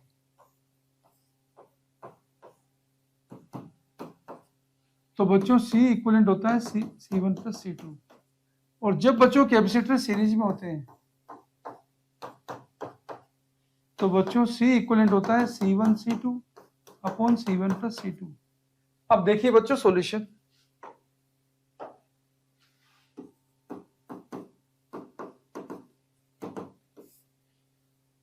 सर्किट जो दे रखा है उसमें बच्चों 3 माइक्रोफेरेड एंड 3 माइक्रोफेरेड, ये दोनों बच्चों पैरेलल में है, तो 3 और 3 कितना हो जाएगा 6, और 6 माइक्रोफेरेड बच्चों 3 माइक्रोफेरेड के साथ सीरीज में है, तो 6 इंटू 3 अपॉन 6 प्लस 3, ये हो जाएगा बच्चों 18 अपॉन 9, ये हो जाएगा बच्चों 2 माइक्रोफेरेड। तो जो 4 ऑप्शन जो दे रखे हैं बच्चों, 4 ऑप्शन में से हमारा करेक्ट आंसर है ऑप्शन 4। हम टिक करेंगे बच्चों ऑप्शन 4 को हमारा करेक्ट आंसर। आपको दे रखा बच्चों a vehicle travels half the distance with speed v and the remaining distance with speed 2v, its average speed. बच्चों क्या है कि जब भी आपको डिस्टेंस का क्या है कि कॉन्सेप्ट आ जाए, सेम डिस्टेंस अगर डिफरेंट स्पीड ट्रेवल हो रही हो तो बच्चों रिजल्ट होता है हार्मोनिक मीन। और अगर बच्चों क्या है कि डिफरेंट क्या है कि टाइम पे बच्चों क्या है कि स्पीड का क्वेश्चन आता है तो एरिथमेटिक मीन करते हैं। तो देखो बच्चों सेम टाइम इंटरवल में डिफरेंट स्पीड होती है, तो देखो ये 2 कॉन्सेप्ट है आपको। अगर बच्चों क्वेश्चन में क्या है कि सेम डिस्टेंस आ जाए, सपोज s/2 ये बच्चों v1 v2, तो एवरेज स्पीड लगाते हैं बच्चों harmonic mean 2v1 v2 upon v1 plus v2। ये तो बच्चों फर्स्ट कंसेप्ट है। सेकंड देखिए, अगर बच्चों क्वेश्चन में क्या आ जाता, ये v1 है और v2 है, सेम टाइम इंटरवल की बात आ जाती है बच्चों, तो v एवरेज आती है बच्चों एरिथमेटिक मीन, ये आपको ध्यान रखना है। अब क्वेश्चन सोल्व कर लीजिए।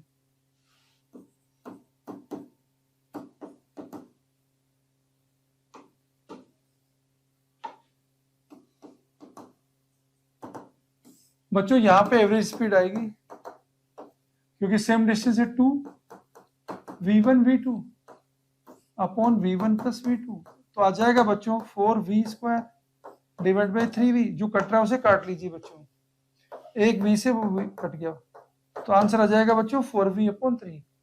तो बच्चों जो चार ऑप्शन है उनमें करेक्ट आंसर है हमारा ऑप्शन 2। तो हम टिक करेंगे बच्चों ऑप्शन 2 को, हमारा करेक्ट आंसर टिक करेंगे।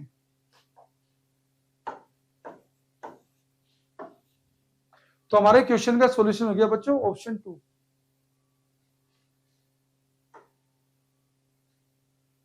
The half-life of a radioactive substance is 20 minutes. In how much time the activity of substance drops to 1/16 of its initial value? चार ऑप्शन जो दे रखे हैं बच्चों, एक्टिविटी क्या है जब बात करेंगे बच्चों तो इसका कॉन्सेप्ट ये है।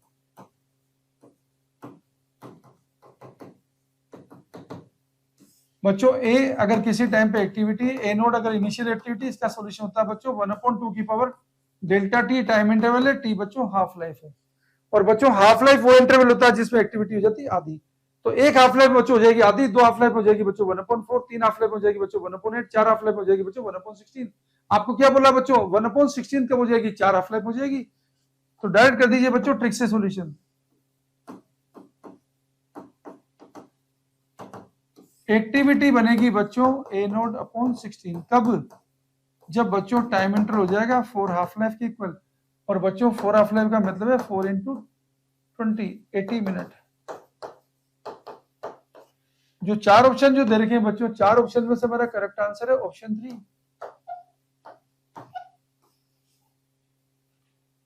ये हमारा करेक्ट आंसर है। The temperature of a gas is -50 degrees centigrade. To what temperature the gas should be heated so that its RMS speed is increased by 3 times? बच्चों जब भी RMS स्पीड की बात करेंगे फॉर्मूला होता है √3RT/m। ये क्वेश्चन सोल्व करने का कॉन्सेप्ट है।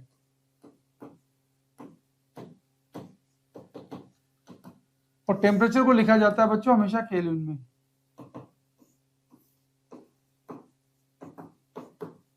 और याद रखना बच्चों T डिग्री सेंटीग्रेड इक्वल होता है T + 273.15 होता है, 0.15 लिखने की जरूरत नहीं है।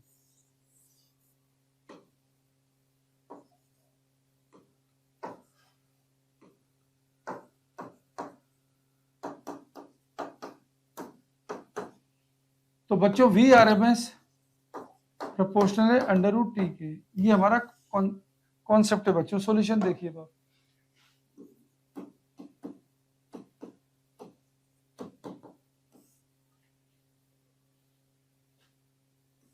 बच्चों इंक्रीज बाई 3 टाइम्स करना है। बाई 3 टाइम्स ये पढ़ना जरूरी है, तो 4 गुनी करनी है बच्चों। तो इनिशियल टेम्परेचर कितना है बच्चों -50 + 273, तो ये आ रहा है बच्चों 223 केल्विन। ये तो बच्चों T इनिशियल है। और T फाइनल कितना करना है वो हम देख लेते हैं बच्चों, क्योंकि स्पीड कितनी बढ़ानी है, इंक्रीज बाई 3 टाइम 4 गुनी बढ़ानी है। तो बच्चों V2/V1, 4 गुनी बढ़ाने के लिए बच्चों टेम्परेचर ये क्या है कि 16 गुना होना चाहिए T2/T1। 4 गुनी का मतलब ये कितना होना चाहिए बच्चों T2/T1, ये 4 गुनी आनी चाहिए बच्चों। इसका मतलब क्या है कि T2/T1 ये होना चाहिए बच्चों 16। तो T2 कितना हो जाएगा, T2 हो जाएगा बच्चों 16T1। और 16T1 कितना हो जाएगा बच्चों 16 × T1 की वैल्यू बच्चों 220। तो देखो ये आपके पास आ जाएगा केल्विन में आएगा, ये 16 × 48 बचेगा 4, 16 32 और 4 36 बचेगा 3, 16 32 और 3 35।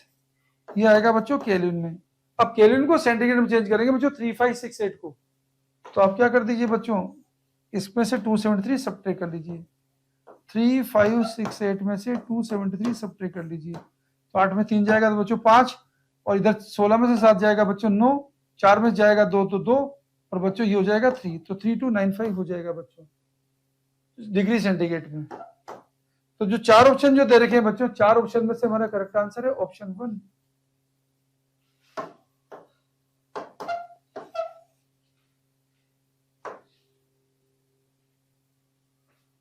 A Carnot engine has an efficiency of 50% when its source is at a temperature of 327 degree centigrade. The temperature of the sink is. बच्चों कार्नोट इंजन की जब बात करेंगे तो ये आपका कॉन्सेप्ट है।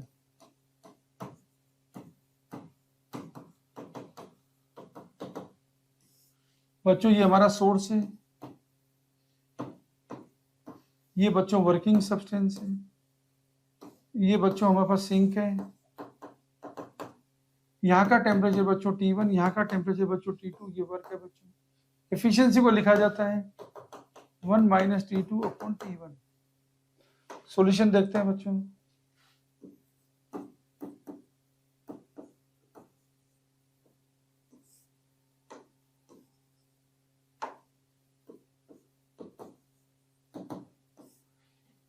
बच्चों एफिशिएंसी कितनी 50%, मतलब 0.5, 1 माइनस। और बच्चों सोर्स का टेम्परेचर कितना है 327। सिंक का पूछा T2 अपॉन T1, T1 कितना हो गया बच्चों 327 प्लस 273, ये हो गया बच्चों 1 माइनस T2 अपॉन, ये हो गया बच्चों 600, 0.5। तो बच्चों 0.5 इक्वल टू आ गया T2 अपॉन 600। तो बच्चों T2 आ गया हमारे पास 300 केल्विन। तो बच्चों सिंक का टेम्परेचर पूछा है तो 300 केल्विन आ गया। 300 केल्विन को अगर आप सेंटीग्रेड में चेंज करोगे बच्चों तो ये आ जाएगा 27 डिग्री सेंटीग्रेड। तो जो चार ऑप्शन है उनमें से करेक्ट आंसर है बच्चों ऑप्शन 4।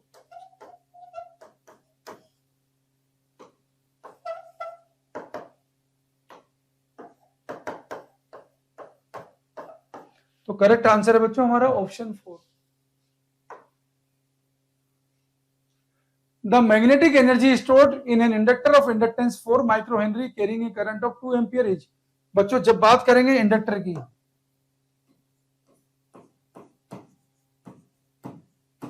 तो इंडक्टर में एनर्जी स्टोर्ड जब भी हमें निकालनी होगी वो निकालते हैं पर इंटीग्रेशन पावर dt से। पावर को क्या लिखते हैं बच्चों करंट इनटू वोल्टेज।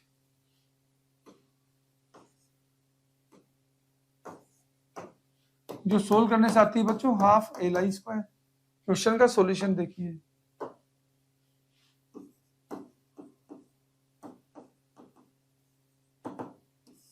बच्चों इंडक्टर में एनर्जी आएगी हाफ L दे रखा आपको 4 माइक्रो हेनरी, और करंट दे रखी है बच्चों आपको 2 एम्पियर। सोल्व करेंगे बच्चों तो आंसर आएगा हाफ इंटू 4 इंटू 4 इंटू 10 की पावर -6। बच्चों 16 हो गया तो 8 हो गया, 8 इंटू 10 की पावर -6 जूल। तो बच्चों ये हो जाएगा हमारा 8 माइक्रो जूल। तो चार ऑप्शन जो दे रखे हैं बच्चों, चार ऑप्शन में से हमारा करेक्ट आंसर है ऑप्शन 3। हम टिक करेंगे ऑप्शन 3 को हमारा correct answer. Let a wire be suspended from the ceiling, rigid support and stretched by a weight W attached at its free end. The longitudinal stress at any point of cross section area A of the wire is। बच्चों बात करेंगे longitudinal stress की। देखो ये आपका concept है।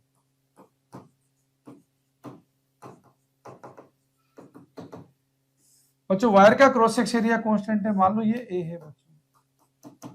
यहां से हमने क्या है कि वेट सस्पेंड करा, तो बच्चों यहाँ पे स्ट्रेस को लिखते हैं फोर्स अपॉन एरिया। ये है बच्चों स्ट्रेस। तो बच्चों सॉल्यूशन देखते हैं हम।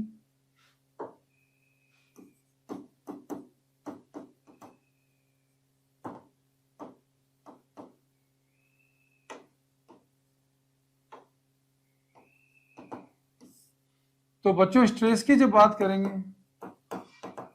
स्ट्रेस का आंसर होगा क्योंकि क्रॉस सेक्शन एरिया पूरी जगह कांस्टेंट है, पाएगा W अपॉन A। तो चार ऑप्शन जो है बच्चों उनमें से करेक्ट आंसर है हमारा ऑप्शन 1। तो हम ऑप्शन 1 को हमारे करेक्ट आंसर टिक करेंगे।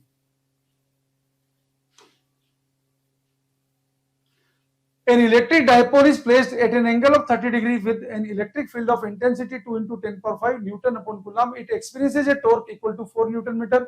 Calculate the magnitude of charge on the dipole if the dipole length is 2 centimeter. बच्चों कॉन्सेप्ट देखिए।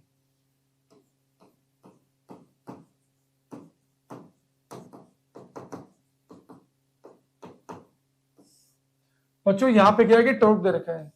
जब भी डाइपोल को हम इलेक्ट्रिक फील्ड में रखते हैं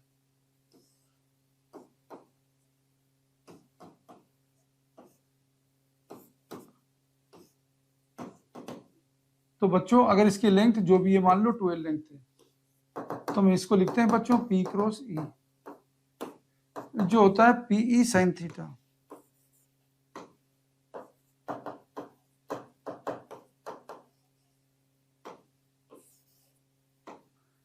टॉर्क होता है बच्चों पीई साइन थीटा, और पी क्या होता है बच्चों, जो भी चार्ज है इंटू जो भी लेंथ है इंटू ई साइन थीटा।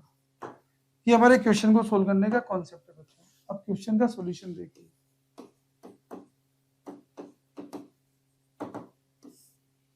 देखो एंगल दे रखा है 30 डिग्री, इलेक्ट्रिक फील्ड दे रखा है 2 × 10 की पावर, टॉर्क दे रखा है 4 इक्वल टू पी को तो लिख दिया अपन ने, क्यू पूछा अपन को, क्यू लेंथ दे रखी है 2 सेंटीमीटर। बच्चों ई दे रखा है हमको 2 × 10 की पावर 5, और साइन थीटा साइन 30 डिग्री लिख दिया बच्चों 1/2। तो इसको सोल्व करेंगे बच्चों, जो कट रहा है उसे काट दीजिए। देखो 2 से 2 कट गया। अब बच्चों आपके पास क्यू चाहिए, आपको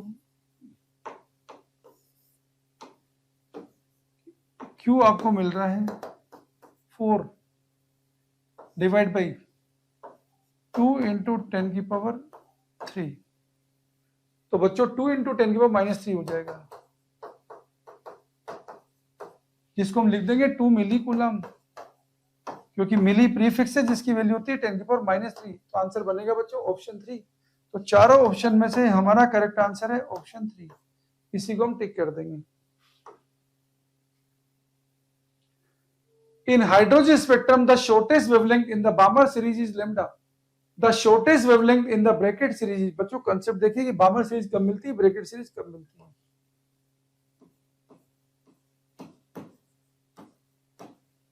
बच्चों वेवलेंथ मिनिमम होगी जब एनर्जी मैक्सिमम होगी, डेल्टा ई मैक्सिमम होगा। देखो ये इन्फिनिटी है।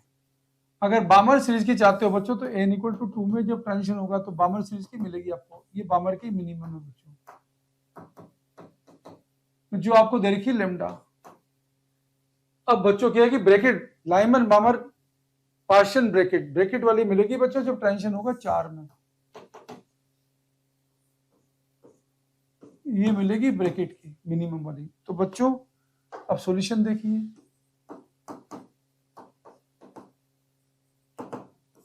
देखो लेमडा बामर हमारे पास फॉर्मूला होता है 1/λ equal to r z² 1/n1² minus 1/n2²। तो बच्चों इस फॉर्मूले से लेमडा बामर की जब निकालेंगे मिनिमम, ये तो आएगी 4/r, जो क्वेश्चन में आपको दे रखी है लेमडा। तो बच्चों लेमडा ब्रैकेट की निकालोगे मिनिमम, ये आएगी बच्चों 16/r। अब बच्चों 4/r अगर लेमडा है तो ये हो जाएगी बच्चों 4 लेमडा। तो जो 4 ऑप्शन है बच्चों, 4 ऑप्शन में से हमारा करेक्ट आंसर है ऑप्शन 1। तो 4 ऑप्शन में से हमारा करेक्ट आंसर है ऑप्शन 1। इसी को हम टिक करेंगे। The ratio of frequencies of fundamental harmonic produce by an open organ pipe to that of the close organ pipe having the same length. बच्चों बात करेंगे अगर हम कॉन्सेप्ट की,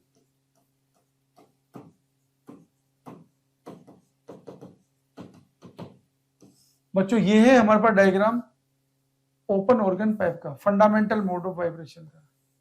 बच्चों ये लेंथ है, यहां बनेगा बच्चों एंटी नोड, बनेगा एंटी नोड, नोड दो एंटी नोड के बीच का सेपरेशन बच्चों λ/2 है। तो लेमडा इक्वल टू आ गया बच्चों 2l। तो यहाँ पे फंडामेंटल बनेगी बच्चों V/2l।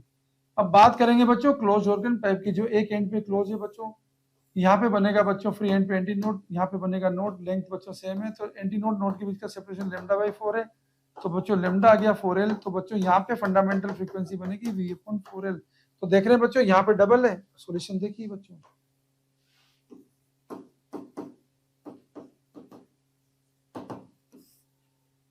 ओपन की पूछा बच्चों रेशियो किसके साथ, क्लोज के साथ। फंडामेंटल का n open upon n close, ratio आएगा बच्चों 2:1। तो 4 ऑप्शन जो है बच्चों उनमें से करेक्ट आंसर हमारा ऑप्शन 1। तो हमारा आंसर हो गया बच्चों ऑप्शन 1, हमारा करेक्ट आंसर हो गया है। Two bodies of mass m and 9m are placed at a distance r. The gravitational potential on the line joining the bodies where the gravitational field equals 0 will be g is gravitational constant। बच्चों चार option जो दे रखे हैं, देखिए concept.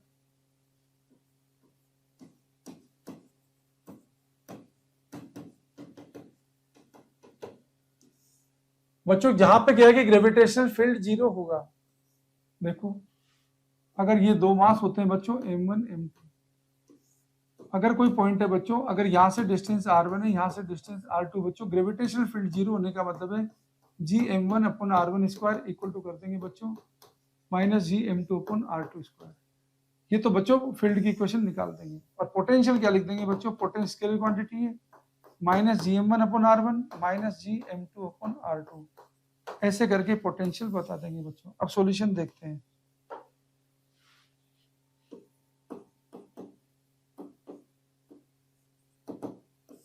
बच्चों मास दे रखा है हमको m और 9m, और आपको डिस्टेंस दे रखी r। तो मान लीजिए बच्चों यहां से x डिस्टेंस है, तो ये डिस्टेंस कितनी हो गई है, ये डिस्टेंस हो गई है r माइनस एक्स। अब बच्चों पहले तो फील्ड 0 करके डिस्टेंस को निकाल लीजिए, तो क्या बनेगी G M upon X square equal to बनेगा minus G 9m upon r minus X का होल स्क्वायर। जो कट रहा है ना उसे काट दीजिए। क्या क्या कट रहा है बच्चों, माइनस कट जाएगा, g कट जाएगा, m कट जाएगा। अब बच्चों क्या है कि इस r minus x upon x under root ले लेंगे तो ये बचेगा बच्चों 3। तो कितना हो गया बच्चों, तो r minus X equal to हो गया 3x। तो बच्चों r आ गया आपके पास 4x, तो बच्चों x आ गया आपके पास r अपॉन 4, ये x आ गया है। अब बच्चों पूछा यहाँ पे पोटेंशियल, पोटेंशियल लिख सकते हैं हम आराम से, ये पोटेंशियल लिख देंगे बच्चों। पोटेंशियल कितना आएगा minus G M upon X, X कितना है बच्चों r upon 4 minus G M दे रखा है 9m, और ये कितना हो जाएगा बच्चों r माइनस एक्स, एक्स कितना है बच्चों आपके पास r बाई 4, ये हो जाएगा 3r बाई 4। तो इसको देखो सोल्व करेंगे तो हमें मिलेगा v मिला हमें minus 4g m upon r, और ये हो जाएगा बच्चों 3r by 4, 3r minus r by 4, तो कितना हो जाएगा 3r by 4 minus G 9m into 4 upon 3। बच्चों 3 से 3 बार कट गया, तो ऊपर तो आ गया 12, ये हो गया 4, बच्चों बचेगा 16, तो आंसर हो जाएगा 16 जी एम अपॉन आर। तो बच्चों इसको लिखेंगे हम कितना minus 16 G M upon R, ये हमारे क्वेश्चन का आंसर बनने वाला है बच्चों। तो चार ऑप्शन जो दे रखे हैं, चार ऑप्शन में से हमारा आंसर है आंसर नंबर 2, इसी को हम टिक करेंगे।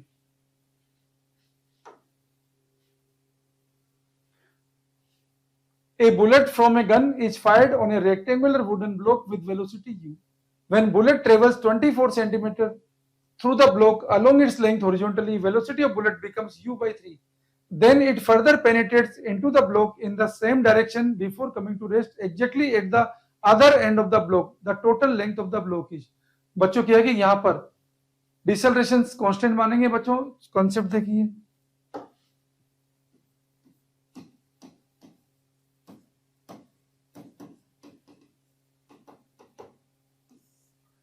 बच्चों देखो क्या है कि बुलेट को जो फायर किया गया है, कितनी वेलोसिटी से फायर किया है, यू से 24 सेंटीमीटर से पेनिट्रेट करने के बाद बुलेट की वेलोसिटी कितनी होगी बच्चों, u by 3। ऐसा हो गया बच्चों, 24 सेंटीमीटर जब चलता है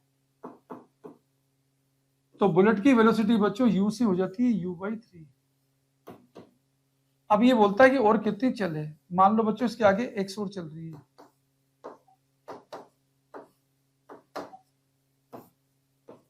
तो इसकी वेलोसिटी हो जाएगी 0। हमें ये 24 प्लस x पूछा है बच्चों, तो सॉल्यूशन और डिसेलरेशन सेम रहेगा बच्चों हर जगह। तो लगाते हैं बच्चों इक्वेशन v स्क्वायर, ये सॉल्यूशन है, u square minus u square upon 9 equal to 2a into X. Distance कितनी बच्चों 24,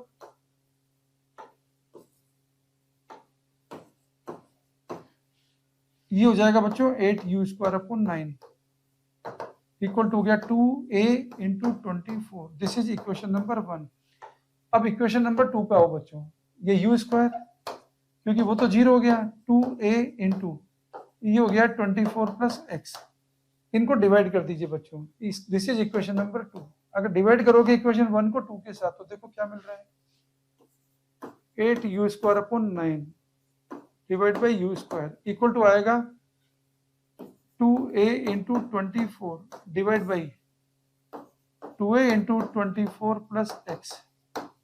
अब बच्चों जो कट रहा है उसे काटो, 2 से 2 कटा बच्चों, a से a कटा। अब ये बच्चों यू स्क्वायर से यू स्क्वायर कटा, कितना बच्चा 8 अपॉन 9 इक्वल टू आ गया बच्चों 24 अपॉन 24 प्लस एक्स। बच्चों अब देखो 8 से 3 बार कट जाएगा, तो ये बच्चों हो गया 24 प्लस एक्स इक्वल टू कितना हो गया 27। तो बच्चों एक्स कितना आ गया 3, एक्स आ गया 3 सेंटीमीटर। हमें निकालना है 24 प्लस एक्स, डायरेक्ट ही आंसर था बच्चों 27, तो यही हमारा आंसर बनेगा। तो आंसर बनेगा बच्चों ऑप्शन 4। ऑप्शन 4 हमारे क्वेश्चन का आंसर है बच्चों। The radius of innermost orbit of hydrogen atom is 5.3 into 10 power minus 11 meter. What is the radius of third allowed orbit of hydrogen atom? बच्चों क्वेश्चन का कांसेप्ट देखिए, जब रेडियस की बात करते हैं nth ऑर्बिट बच्चों फॉर्मूला होता है n square h square upon 4 pi square m kz square. ये बच्चों रेडियस का फॉर्मूला है, ये कॉन्सेप्ट है इसका।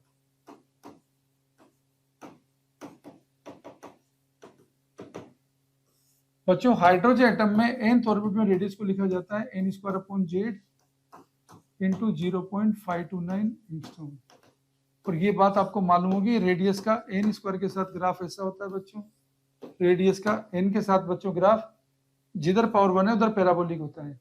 और बच्चों nth ऑर्बिट में रेडियस इक्वल होती है N square into first orbit में रेडियस, सेम एटम के अंदर। ये क्वेश्चन सोल्व करने का कॉन्सेप्ट। बच्चों सॉल्यूशन देखिए,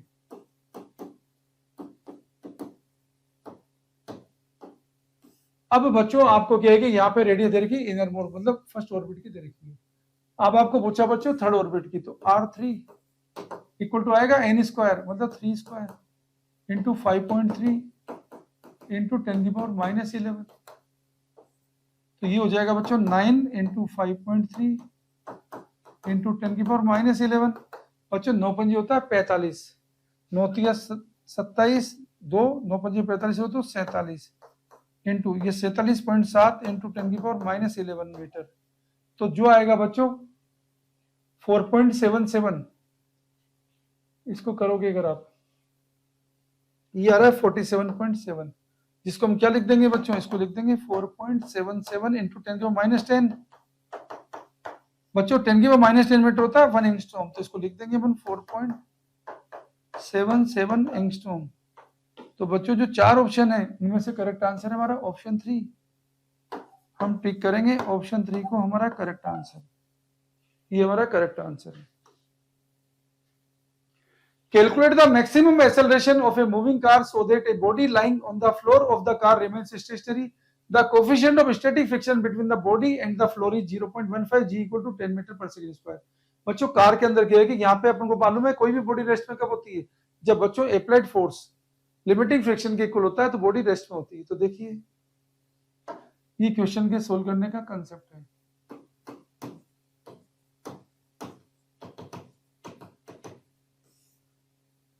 बच्चों ये कार का एक पिक्चर आपको बताया है, इस कार के अंदर क्या है कि बच्चों बॉडी आपको पूछा maximum acceleration of the moving car. मान लो बच्चों ये है, ये बॉडी है बच्चों, इस पे ये तो लगा बच्चों सूडो फोर्स, ये नॉर्मल रिएक्शन बच्चों, ये इसका वेट, और ये बच्चों फ्रिक्शनल फोर्स। ये इसको बैलेंस करेगा बच्चों तो रुक जाएगा। वो सॉल्यूशन देखिए बच्चों, एम ए जो पूछा मैक्सिमम इक्वल टू म्यू हमें दे रखा 0.15, एम इंटू जी दे रखा बच्चों 10। जो कट रहा है उसे काट लीजिए बच्चों, क्या क्या कट रहा है, एम से एम कट गया बच्चों, ए ही पूछा हमें, ए आ जाएगा बच्चों कितना 1.5। ये मैक्सिमम एक्सेलरेशन है। ये चार ऑप्शन जो दे रखे हैं बच्चों, चार ऑप्शन में से करेक्ट आंसर हमारा ऑप्शन 2, इसी को हम टिक कर देंगे। 10 resistors, each of resistors are connected in series to a battery of EMFE and negligible internal resistance. Then those are connected in parallel to the same battery, the current is increased n times the value of n is। बच्चों यहाँ पे inter resistance नहीं है, concept देखिए।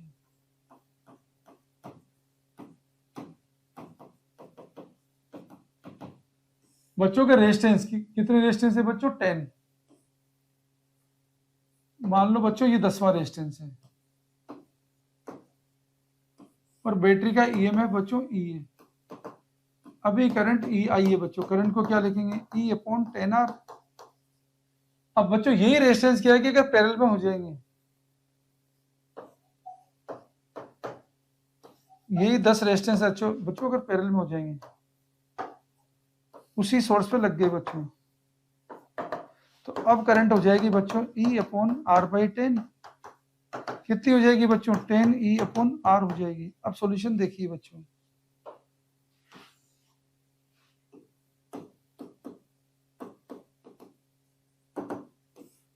तो बच्चों I dash हमारे पास हो गया है 10 ई upon are,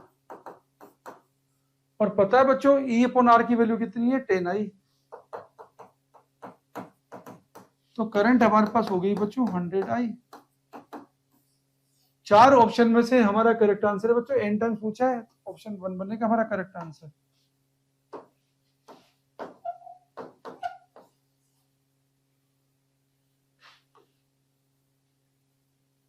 A horizontal bridge is built across a river. A student standing on the bridge throws a small ball vertically upward with a velocity. The ball strikes the water surface after 4 seconds. The height of bridge above water surface is, take g equal to 10 metre पर second square. देखिए बच्चों ये question के solve करने का concept है। ये तो हमारी रिवर चल रही है बच्चों,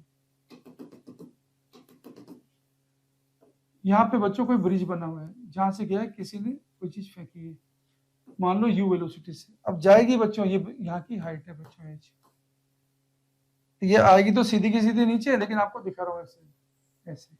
तो ये बच्चों कितनी देर में आ जाती है? 4 सेकंड में आ जाती है बच्चों। इसकी इक्वेशन क्या होगी? माइनस h, अगर इसको u वेलोसिटी से फेंका है तो ut minus half gt square. बस क्वेश्चन इक्वेशन सोल्व कर देंगे, क्वेश्चन का आंसर आ जाएगा। सॉल्यूशन देखिए बच्चों,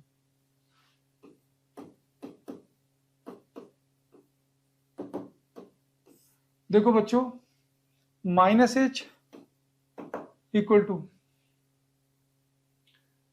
हमने u वेलोसिटी से फेंका है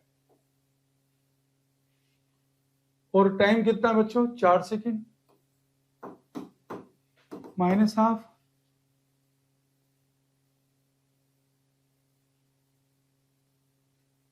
gt स्क्वायर, gt स्क्वायर। तो बच्चों सोल्व करेंगे तो हमारा आंसर आ जाएगा।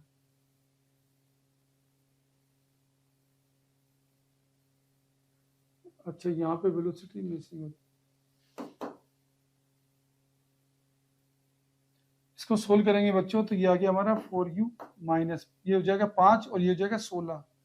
16 इंटू 5 करेंगे तो आएगा बच्चों 80।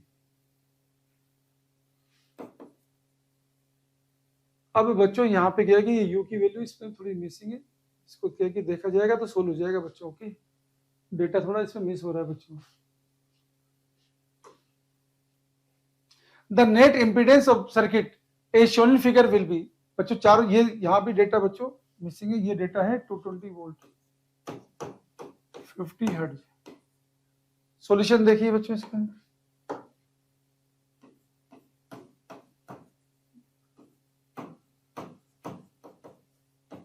बच्चों आपको सर्किट में इंपीडेंस निकालना है। इंपीडेंस निकालने के लिए क्या करेंगे? जेड होता है बच्चों under root R square plus XL square. XL लिखेंगे बच्चों एक्सएल माइनस एक्सी का होल स्क्वायर। और बच्चों एक्सएल कैसे आएगा? एक्सएल आएगा एल ओमेगा से, एक्सी कैसे आएगा? 1 ओमेगा सी से। अब बच्चों क्वेश्चन का सॉल्यूशन देखते हैं।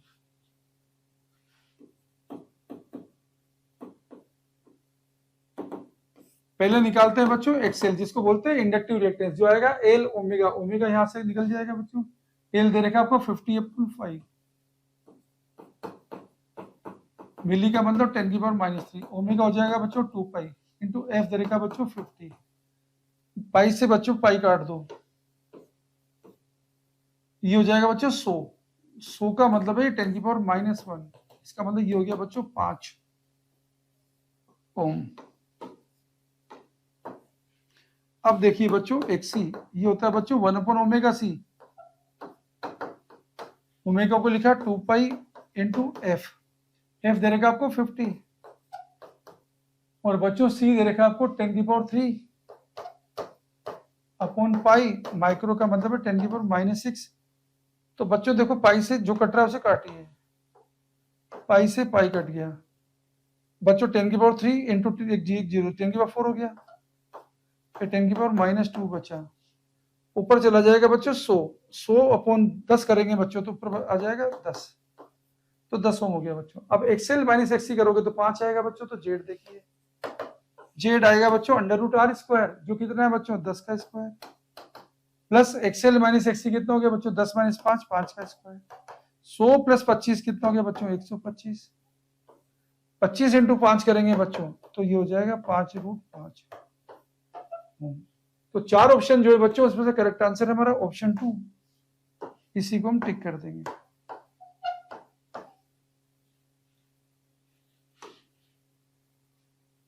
A satellite is orbiting just above the surface of the earth with period t. If d is the density of earth and g is universal constant of gravitation, the quantity 3π/gd represent। बच्चों क्या है कि जब Kepler के laws की बात करेंगे, ये कॉन्सेप्ट हमारा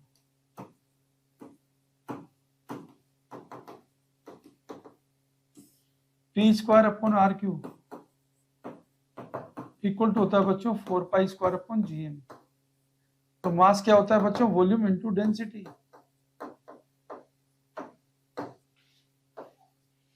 अब बच्चों देखते हैं क्वेश्चन का सॉल्यूशन।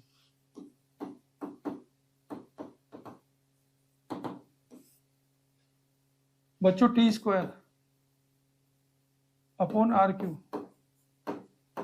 इक्वल टू आ गया 4π²/gm, m को रखा 4/3 πr³ इंटू डेंसिटी। जो कट रहा है उसे काटिए बच्चों, क्या क्या कट रहा है देखिए, r³ से r³ कट गया, पाई से पाई कट गया बच्चों, 4 से 4 कट गया बच्चों, ऊपर क्या आ गया बच्चों 3π/gd। पर हमें पूछा बच्चों 3π/gd पूछा है, जो प्रोपोर्शनल क्या आ रहा है t², तो बच्चों यहाँ पे आंसर बनेगा हमारा ऑप्शन 1। तो चारों ऑप्शन में से हमारा करेक्ट आंसर है बच्चों ऑप्शन 1।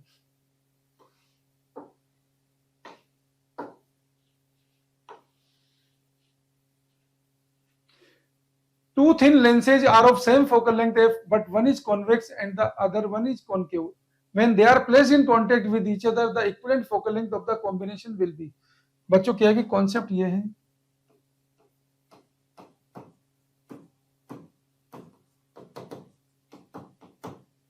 बच्चों कोई भी दो लेंस एकदम सटा के करेंगे हम, एक की फोकल लेंथ बच्चों f1 है, दूसरे की फोकल लेंथ f2 है बच्चों, तो इक्विवेलेंट फोकल लेंथ जो होती है बच्चों उसको लिखा जाता है 1/f1 + 1/f2, इस फॉर्मूले से दी जाती है।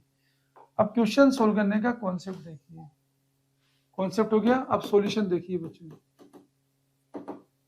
कॉन्वेक्स लेंस की बच्चों फोकल लेंथ लिखी जाती है प्लस से, कॉन्केव की लिखी जाती है बच्चों माइनस से, ये हो गया 0, तो बच्चों f आएगी इन्फिनिटी, पावर आएगी बच्चों 0। तो क्वेश्चन सोल्व करने में हमें क्या है कि यहाँ पे फोकल लेंथ पूछी बच्चों, तो आंसर आएगा इन्फिनिटी। तो चारों ऑप्शन में से हमारा करेक्ट आंसर है ऑप्शन 3।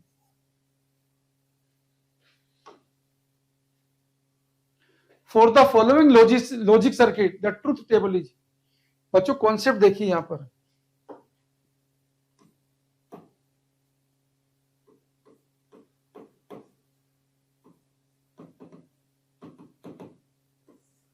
बच्चों कॉन्सेप्ट ये होता है कि जब बात करते हैं हम किसकी,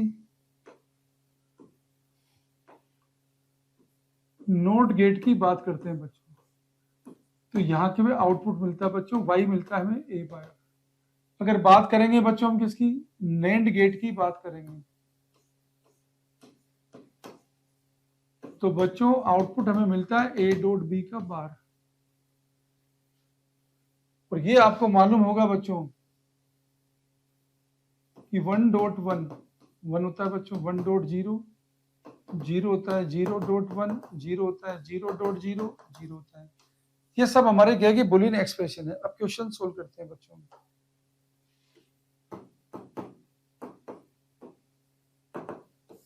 मान लीजिए अपने ए और बी की वैल्यू डाली है, फिर हम आउटपुट देखेंगे बच्चों। ए की वैल्यू डाली आपने सब कुछ 0, बी की वैल्यू डाली सब कुछ 0। तो बच्चों यहाँ पे 0 डालोगे तो यहाँ पे देखो आपको ये वाला जो गेट है इसका नाम सी डालो, चलो इसका नाम डी डालो। तो बच्चों सी पता है क्या मिला, सी मिला आपको 1 और डी मिला आपको 1।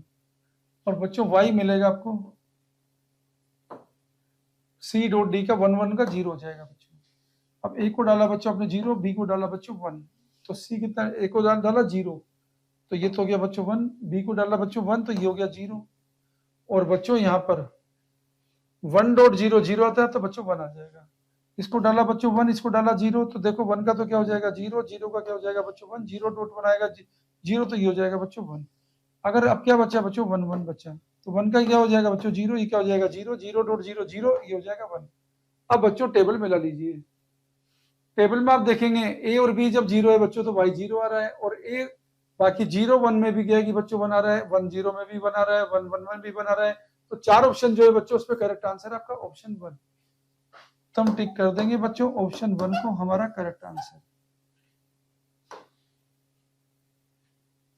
A very long conducting wire is bent in a semicircular shape from A to B, as shown in figure. The magnetic field at point P for steady current configuration is given by.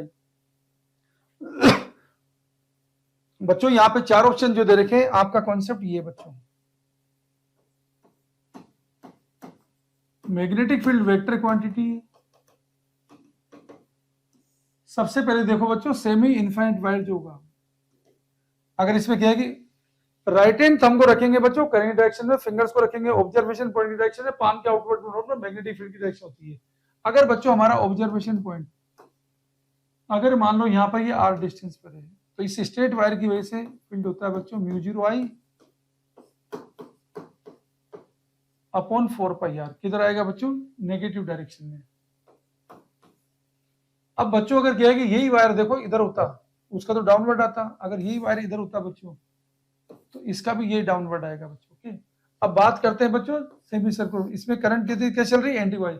Anti को ऐसे semi circular wire में बच्चों field कितना होता है mu 0 I upon, क्योंकि पूरा तो होता है बच्चों म्यू 0 आई अपॉन 2 आर, ये आएगा 4 आर। किधर आएगा बच्चों, अपवर्ड। अब सॉल्यूशन देखते हैं बच्चों को।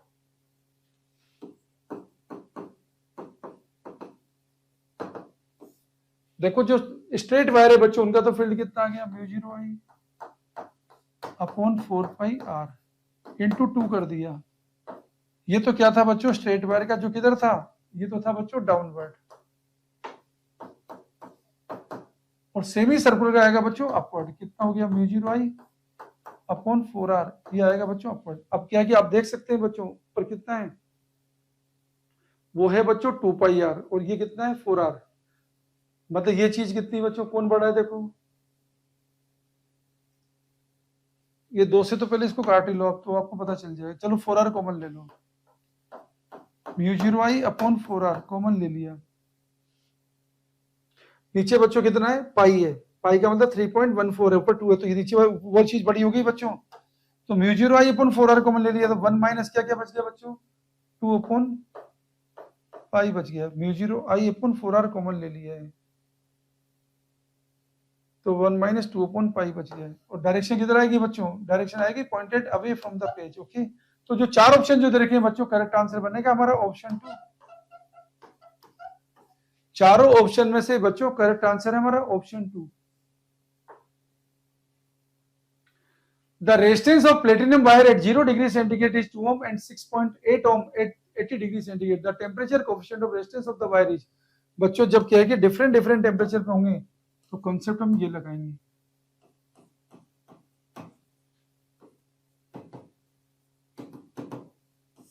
बच्चों resistance at theta degree centigrade equal to resistance at 0 degree centigrade 1 plus alpha delta theta, और alpha temperature coefficient of resistance. बच्चों सॉल्यूशन देखिए अब,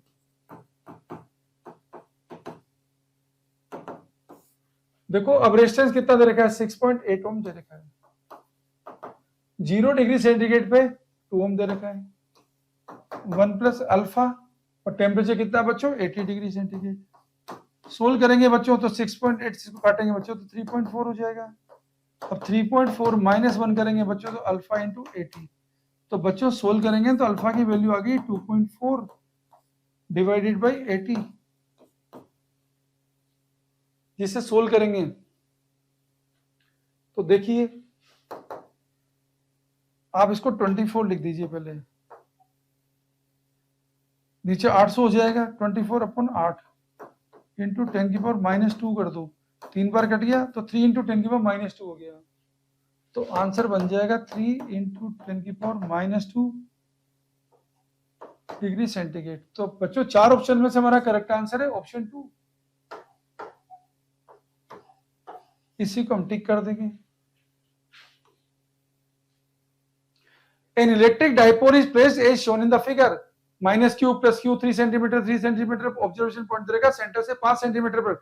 the electric potential in 10⁻2 volt 8 point P due to the dipole is epsilon 0 permittivity of the free space and 1/4 pi epsilon 0 equal to K। तो बच्चों यहाँ पे क्या है कि आपको क्या है कि इलेक्ट्रिक पोटेंशियल बताना है। कोई भी Q चार्ज से R डिस्टेंस में पोटेंशियल लिखा जाता है बच्चों KQ/R से। तो ये और पोटेंशियल स्केलर क्वांटिटी, ये क्वेश्चन का कांसेप्ट है बच्चों।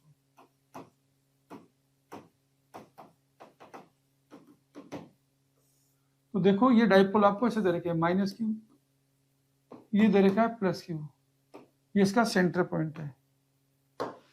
बच्चों इस सेंटर पॉइंट से ये ऑब्जर्वेशन पॉइंट है।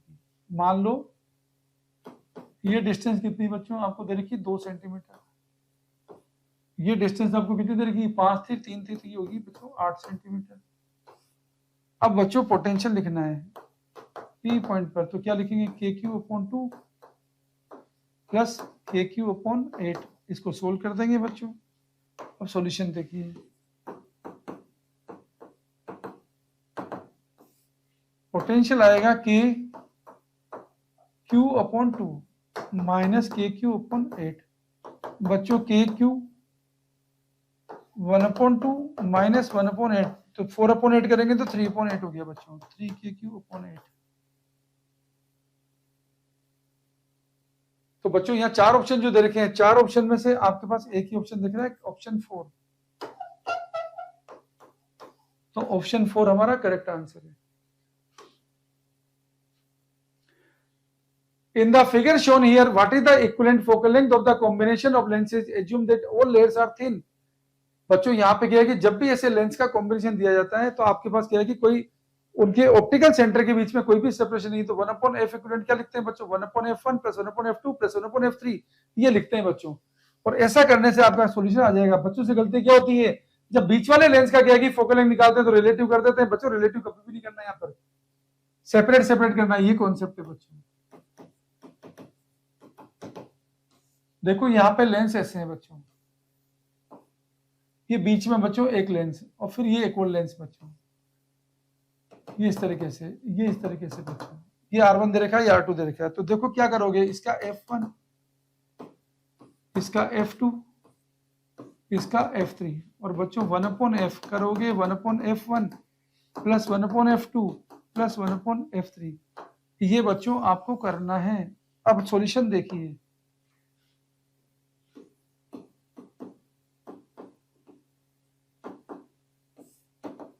देखो पहले 1/f1 बता रहा हूं मैं आपको, इसका रिफ्रैक्ट इंडेक्स 1.6 है बच्चों। पहले प्लेन सरफेस के रेडियस अगर बच्चों इन्फिनिटी है और ये R1 पॉजिटिव बच्चों, R1 कितना बच्चों 20 दे रखा है। अब देखिए बच्चों ये 0.6 हो गया अपॉन 20 और ये माइनस में आ गया बच्चों। F3 भी वही आएगा, निकालने की जरूरत नहीं है, F2 निकाल लो खाली। 1/f2 आएगा बच्चों μ - 1/R1, R1 बच्चों पॉजिटिव माइनस 1/R2, R2 बच्चों नेगेटिव, तो ये आ गया 0.5 और ये हो जाएगा बच्चों 1/10, मतलब ये कितना हो जाएगा बच्चों 1/20।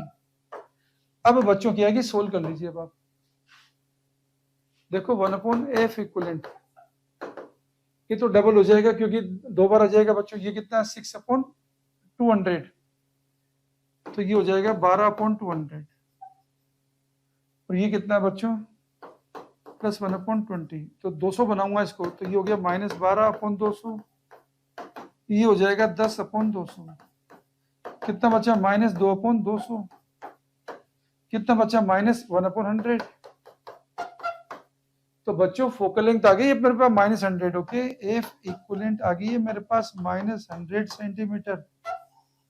यही मेरे इस क्वेश्चन का आंसर है बच्चों। एफ इक्विवेलेंट आ गई मेरे पास -100।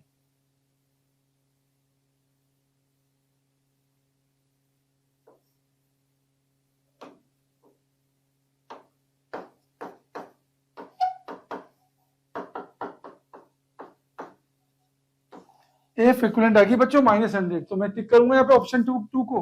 बच्चों ऑप्शन 2 मेरा करेक्ट आंसर है। कभी भी ऐसा क्वेश्चन आएगा पावर का आएगा तो P इक्वल टू आ जाएगा P1 plus P2 plus P3। लेकिन याद रखना बच्चों, अगर अलग हो सेपरेट हो, जैसे ऐसा होता है कभी दो लेंस होते हैं तो क्या करते हैं बच्चों, इसको F1 करते हैं, इसको F2 करते हैं, इसके बीच का सेपरेशन D होता है बच्चों। तो 1/f इक्विवेलेंट करते हैं 1/f1 plus 1/f2 minus D/f1 F2 करते हैं। ये ध्यान रखना है आपको। A wire carrying a current I along the positive x-axis has length L. It is kept in a magnetic field B equal to 2ik plus 3j minus 4k Tesla. The magnitude of magnetic force acting on the wire is। बच्चों देखिए, जब भी magnetic force निकालते हैं बच्चों तो concept ये है,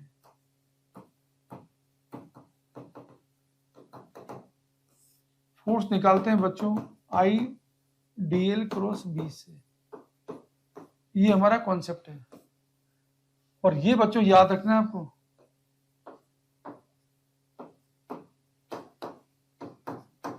I क्रॉस J के होता है बच्चों, J क्रॉस K I होता है बच्चों, K क्रॉस I J होता है बच्चों, I क्रॉस K करेंगे बच्चों तो माइनस J होता है, K क्रॉस J करेंगे तो माइनस I आएगा बच्चों, J क्रॉस I करेंगे तो माइनस K आएगा, I क्रॉस I 0 होता है बच्चों, J क्रॉस J 0 होता है, K क्रॉस K 0 होता है। तो ये आपको याद रखना है, I क्रॉस J ये बच्चों K होता है, J क्रॉस K ये बच्चों I होता है, और K क्रॉस I ये बच्चों J होता है। इसका उल्टा नेगेटिव हो जाएगा, खुद का खुद से 0 हो जाएगा। अब सॉल्यूशन देख लीजिए बच्चों।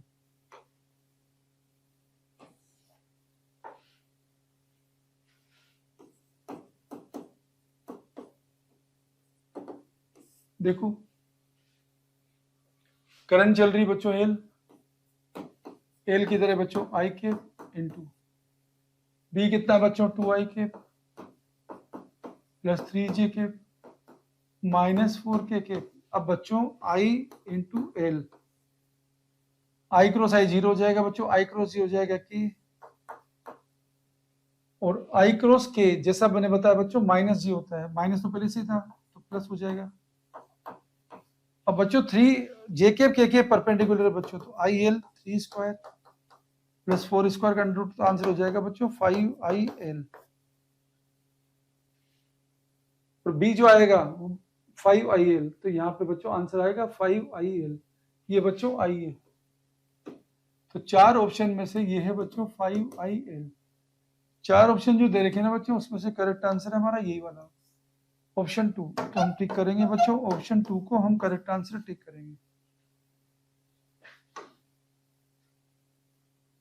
The xt graph of a particle performing simple harmonic motion is shown in the figure. The acceleration of the particle at t equal to 2 second। Graph बच्चों xt का दिखा रखा है। बच्चों क्वेश्चन का क्या है कि कॉन्सेप्ट देखिए आप,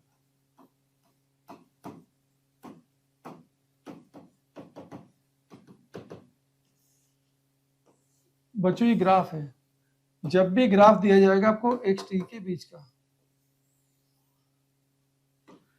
आप देख सकते हैं बच्चों ये वाला जो टाइम है ये t/2 होता है बच्चों, ये t/4 होता है, और ये बच्चों एम्पलीट्यूड है, और एक्सेलरेशन किसी भी पोजीशन में दिया जाता है बच्चों -ω² x है।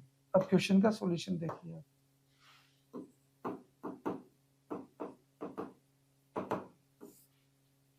बच्चों आपको पूछा t इक्वल टू 2 सेकंड पर। अब 2 सेकंड पर देखिए x कितना है, ये 2 सेकंड दे रखा है इस जगह, 2 सेकंड पर x दे रखा है बच्चों, यहाँ पे आपके पास 1 कि t इक्वल टू 2 सेकंड, आपको x दे रखा है 1।